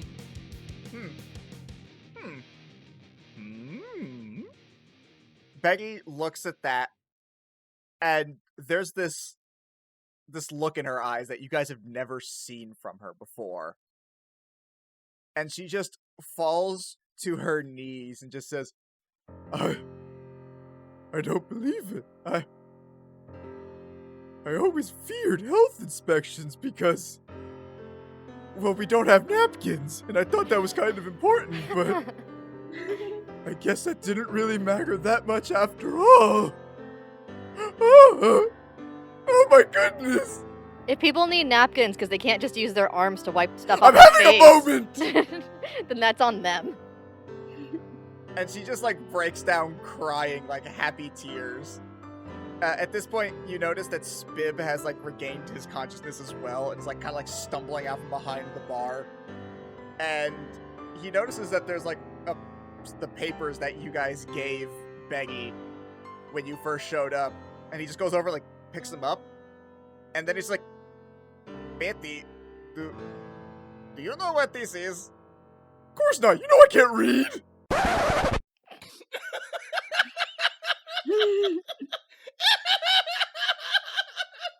And as Becky says that, Spib's like, this is a consent form. To make sure people don't die here. Wait, what? Well, honestly, it's not even to make sure they don't die here. It's just that, they acknowledge the risk and can't bother you if they do die here. Yeah, the people in the town are kind of babies, and so we just want to make sure that you guys are all good. The language on that's pretty airtight. They can't even haunt you as ghosts. Wait, hold on a second. What do you mean my food's been hurting people? That's ridiculous. It's the best shit ever. I specifically trained her to... And then she goes over to Chef Becky, picks her back up, and just slaps her, and is like, what? Get in that kitchen and make me something now. But no! And Chef Becky just waddles on in. Waitress Becky then picks up Proprietress Becky, slaps her awake too. Get up, bitch! And after a few seconds, Chef Becky comes back out with, we'll say Suna. Why not? It's become our signature dish on the show. When Tara Hooray. puffs up, all of the fur goes down her body as she shudders. Safe gently pats her back with her now rat-like tail. Gross. But then waitress Becky grabs it, takes a spoonful, and then like time seems to slow down for her as her eyes get real wide, and there's like this glitter effect. So it looks like she's just had the most amazing. Like it looks like she's having a Ratatouille moment, Mm. where it's like flashing back to her childhood, and then as she slowly lowers the dish, she turns to Chef Becky and throws it in her face. And says, "It's fucking gross. What's wrong with you? Is this the shit you've been serving to my customers? What the fuck? Jesus, no wonder they were here to chug us down." And it's like, Betty, it doesn't sound like that. I think there was maybe misunderstanding. Oh, you guys were saying was misunderstanding. Yeah. Arlo's looking at Spib like, you little fuck. Now Spib gets what was saying. Oh, good idea, best friend. Arlo is like truly conflicted in that he just kind of like pats Spib on the shoulder, but also flips him off. He's fair. What? Well, if that's what you were coming for, you guys aren't really health inspectors, are you? No. No, not in the Not even slightest. close. Oh. Yeah, I guess I should probably start going through the actual channels and stuff. I mean, if I'm hurt, like, I only opened this place because, like, I wanted to talk to people after I got kicked out of the Feywild because of that one bad party. That's what we were trying to tell people. That's what we want you to know, that we trust you. We want you here. And if it makes others feel more comfortable. Yeah, get you to already know made your you. spiel. I got it. I'm gonna do the right thing. Calm down. Okay, I'm sorry. What happened at the bad party, though? I kind of want to know. Oh, I don't. No one asked you, Jinx. Then you can Damn. leave. Please let me open the doors. I think that's the meanest thing Wintera's ever said. Jinx is like, please let me leave. Door's right there. You look and the door is fully there. As Jinx tries to leave, Arlo like kind of grabs her like by like the scruff of her neck like a cat and like holds her under his arm. He's like, "Wait, you're probably gonna want to hear this. It's probably exciting." And just holding it like a football. No. And Barry's like, well, it was one long night ago. Everyone roll me a wisdom saving throw. God. Oh God. Nat 20. 29. 22. That's a 16. I rolled a 15. Okay, we cut to the outside of the restaurant with Saith, like, just bolting out, terrified of the horrid tale that was just recalled, as the rest of you are more just, like, stunned with fear of, like, oh, wow, that was a lot. And now you understand why Titania used the phrase war criminal. All those orphans. I didn't know you could kill that many people at once, honestly. Yeah, me neither. That's impressive. Oh God. There's a lot of things that I would erase from my memory if I could, but that's number one. I mean, that's like top notch. That's at the top of the list. Yeah, I think that might be worse than me dying, actually. Holy shit, what? I murdered my own grandparents. Like, I can't, like, Yeah, not yeah, think whatever. No about one that. cares. You died? Yeah, Huh. it sucked. Alright, so get out. I got shit to do. Okay. Oh, hey, do you happen to want these mushrooms? They might help with the food that you're making. Huh. And she grabs one. How many did you make again? 3. What was the second one that you made? That was the void shroom, so the blind and deafened shroom. Cool. She takes it, pops it, and all of a sudden her eyes go, like, white. Like, yeah, I think that'll do something for me.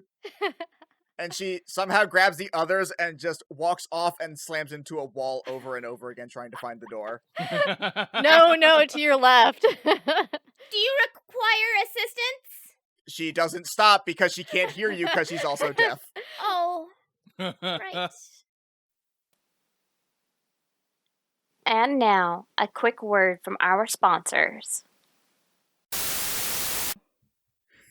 Yeah, and so I was just, I was telling him about the thing, Nice. with Yeah, it's pretty cool. It's pretty cool. No, Drew, oh my God. Drew? Drew, are you okay? Drew? You good? Oh God, no! Yes. Oh no, Yes. they got him. Yes. Turned into the Uh-oh. dice gremlin. It is I, the Dice Goblin. Gremlin. Goblin. I wrote the commercial. It's the fucking Dice Goblin. Katie. Oh no, not the Dice Goblin. Dice Goblin, why are you here? I am here, for I am the dark passenger within you all that you cannot sate. He's right. I feel the need to buy dice now, but wherever will I do that? You'll never be able to get enough high-quality dice at a low price to satiate me. There is no such place to get such things. That's not true. What? You could go to www.adventuredice.ca and put in the code AGENTS at your time of purchase. You'll get 10% off. Wow, do they have, like, a wide variety of things to choose from? Like, regular dice, small dice, big dice, wooden dice, metal dice, sharp-edged dice, and, Even D6 and D10 sets. Wait, they have D6s and D10 sets? Shit! Exactly, and you can get almost every single set with the exception of the Andrea's Adventures Charity set. that's still over 300 dice to choose from! So many dice! Your dice goblin will surely be satisfied. Now, with all of these dice available, the Dark Passenger has been sated and I am vanquished. No! Oh God, did Drew die? Hey guys, what's up? What did I miss? There he is, he's all good. Hey, thanks AdventureDice.ca! I don't know what's going on. I left to get a sandwich.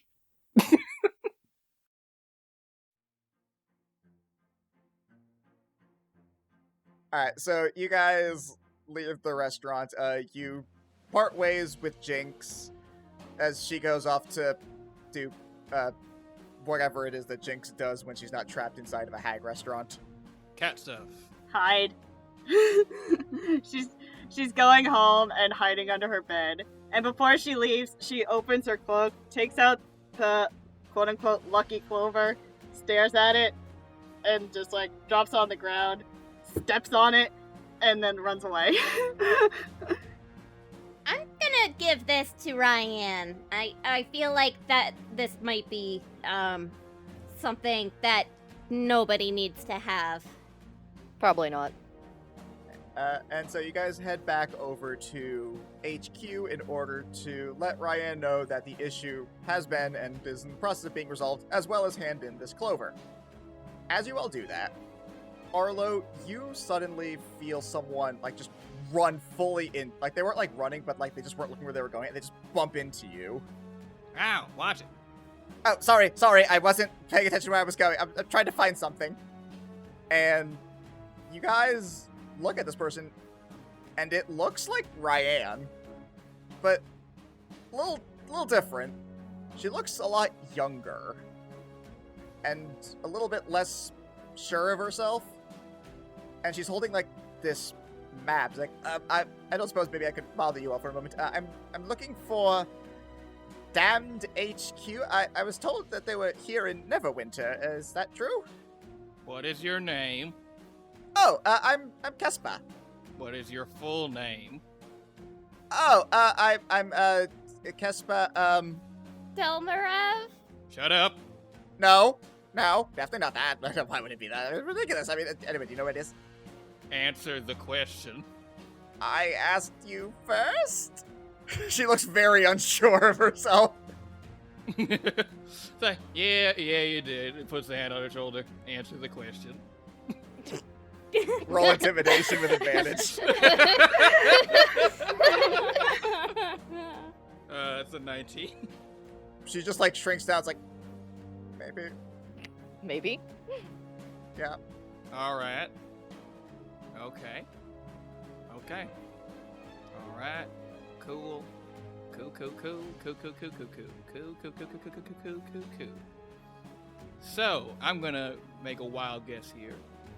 You're the daughter of Ryan Delmarov. Wait, what? No. Oh my god! Oh, no! No, not even a little bit. Well, I mean, kind of a little bit, but no. How are you kind of someone's daughter? That doesn't make sense. No, it's, well, she doesn't really like me saying, is my aunt here or not? Yes, Oh, she's here. that is way less. Okay, that's way less jarring. Okay, yeah, cool. Yeah, come with us. Wait, you know her? Yeah, I'm her friend. Wow, I didn't know my aunt could make friends. She has a hard time with it, but we're getting better at it. Oh, yeah, that makes sense. All right, well, I guess I can follow you guys. I just realized I sort of was introduced, I guess by Will. But I never caught your names.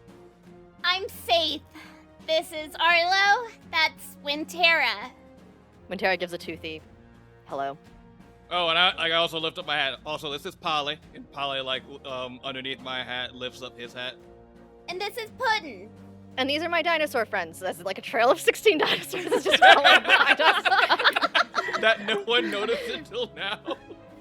You guys notice that as you guys do all this, she fully stopped listening after Arlo.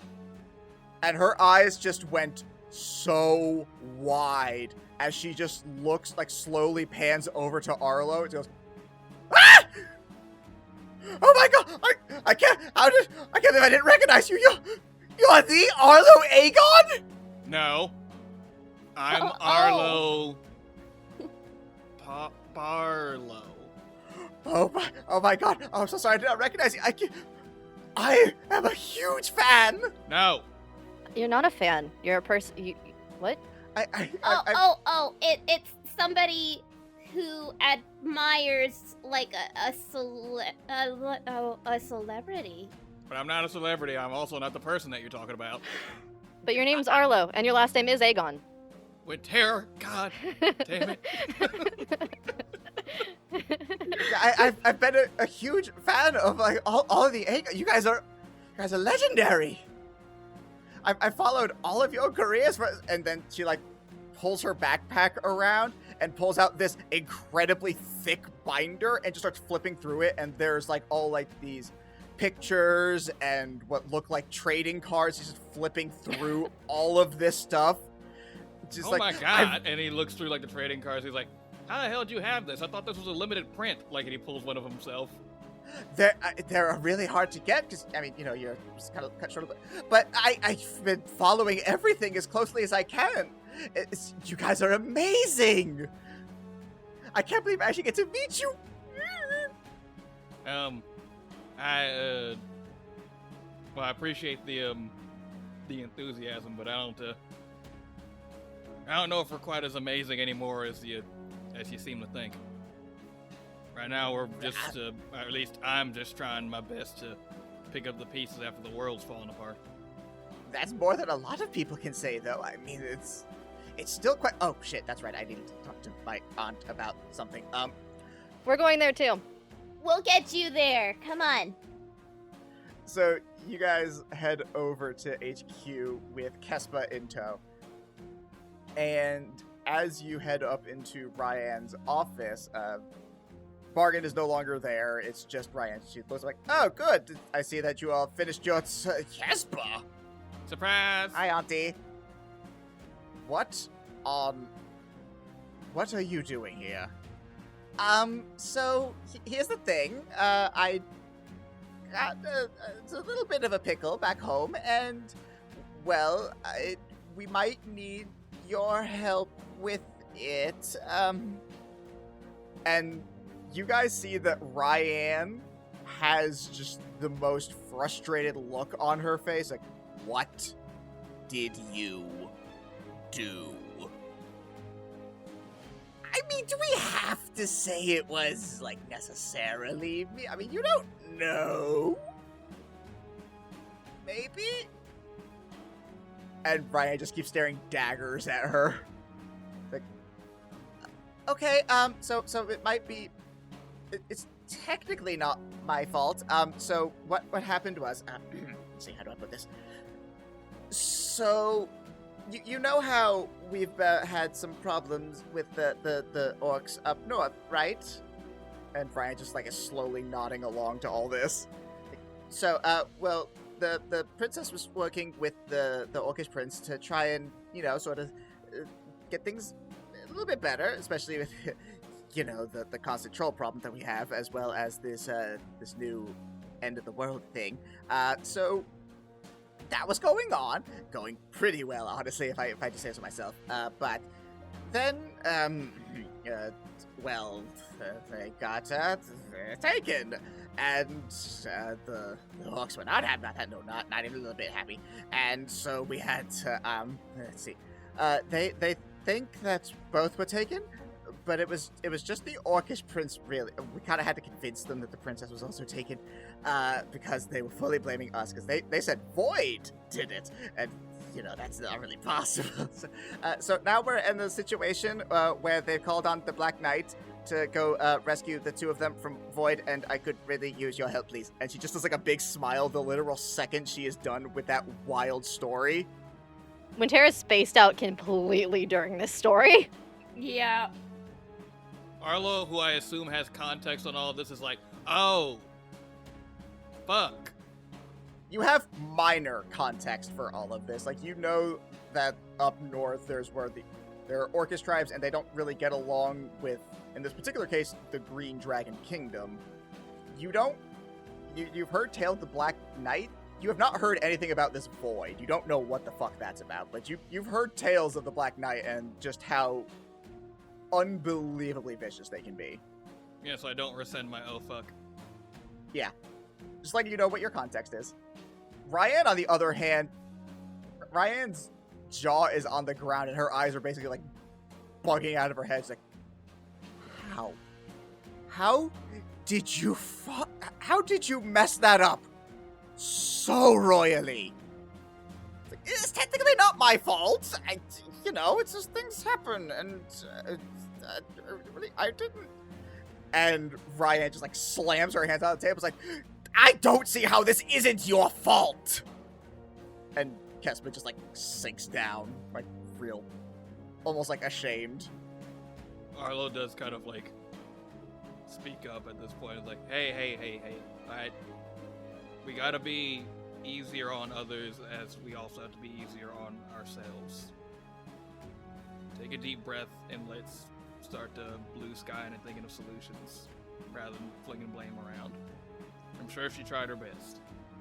Ryan like pauses, looks at you, looks like she's about to yell again, but then like does take that deep breath and says, Kespa? Yes? Did you introduce yourself to them? I mean, kinda, sort of, not really. And Ryan just like pinches her brow so hard. And Kespa's like, yeah, okay, guess we're at this point. So I kind of gave you the quick version of it.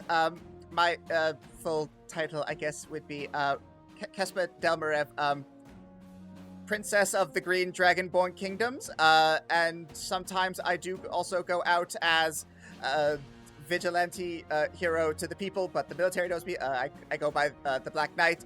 And the orcs the ogres don't really know about that, and they have mistaken me multiple times as a black dragon that they have named Void, that they think is under our control.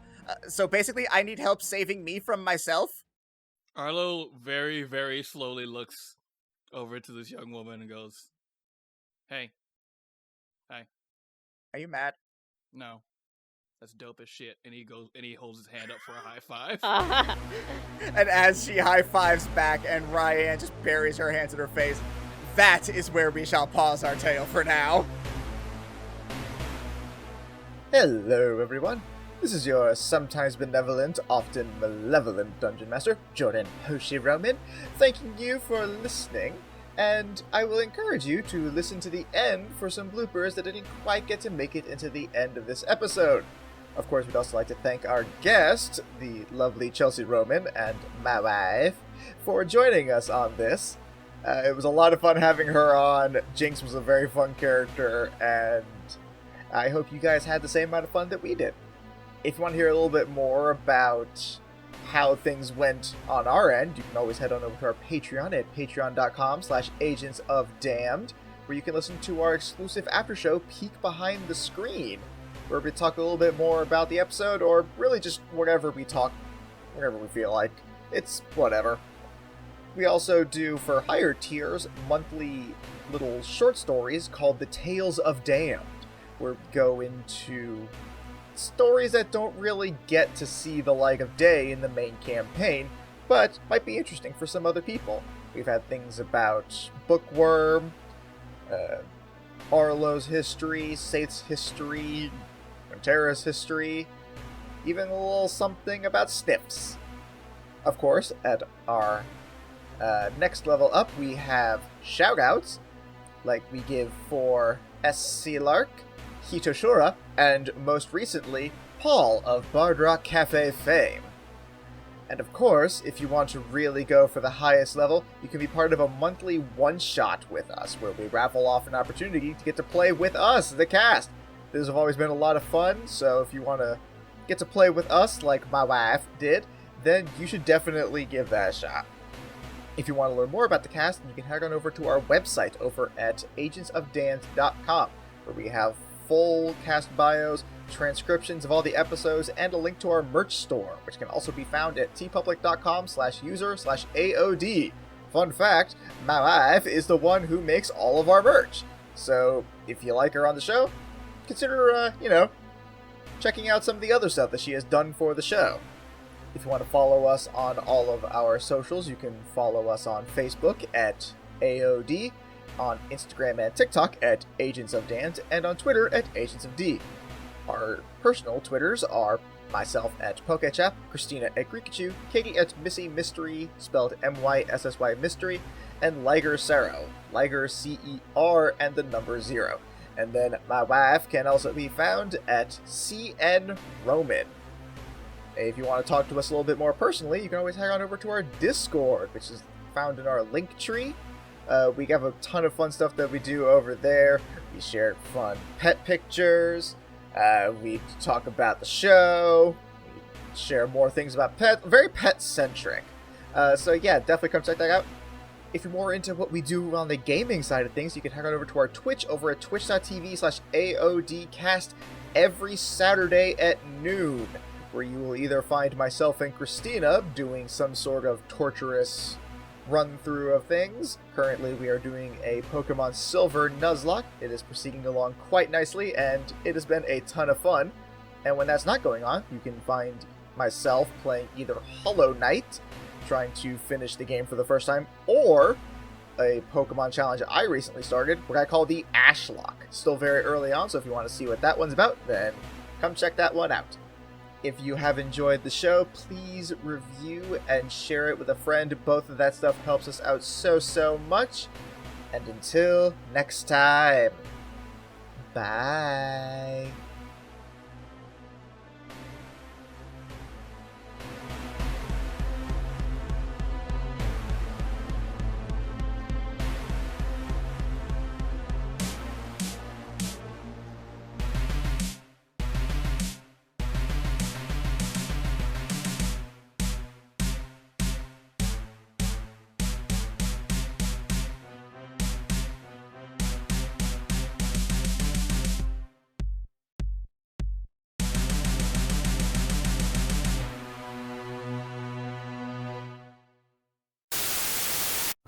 Well, you gruesome oaf. Do you see anything that you like? I mean, I guess there's some good stuff here, but I don't know, it's all too prissy for my taste. Yeah, I think it's more like for the everyman and doesn't sacrifice on comfort in any way. I'm going to ignore how hurtful that comment was. Let's see. Something that is intended for any one person, but also is comfortable. I'm going to do something I normally wouldn't do and recommend a competitor. Have you thought about Black Feather Apparel? Who that? Black Feather Apparel is an online retailer that sells a wide variety of graphic tees. I do like me a graphic tee. Not only that, but they also have several hoodies that are equally as gorgeous as they are comfortable. Alright, well, what about like my lower half? I'm glad that my upper half will be nice and comfy, but I don't want my buttock to get all chilly. My goodness, you're so boorish. Fortunately, they also carry several different sweatpants and leggings, each as comfortable as the last. Yeah, I guess I'll go with that. Sounds like a much better fit than your crap. Where can I find them? My goodness, I hate you so much. You can find them at blackfeatherapparel.com. You can also find them on Facebook and Instagram under the same name. Remember, you big stupid oaf, it's blackfeatherapparel.com. How small is your little tabaxi? When I say small, it's more like she acts small. She's maybe about like, I don't know, maybe between Wintera and Arlo's height. Hmm. Both Wintera and Arlo are I think Wintera's like, aren't you like 6 foot? Well, Look, Wintera in non-bear form is very small. look, I initially described Wintera as tall, and then that became not true at all of non-shifty We Terra, ignored that so- canon and substituted no, our own. Wintera is apparently like 5 foot tall. You said that you said that Wintera was tall, and like everyone in the world collectively So told you no. In You were a all of baby. their in all of our group pictures together, Satha's holding her up with her tail. Let's see. I mean, no matter what I do, it's probably not going to be great. Let's see. Try your best. Believe in yourself. Kill your enemies. Kill your enemies. You are valued and loved. This is a threat. This is a that defeats the purpose.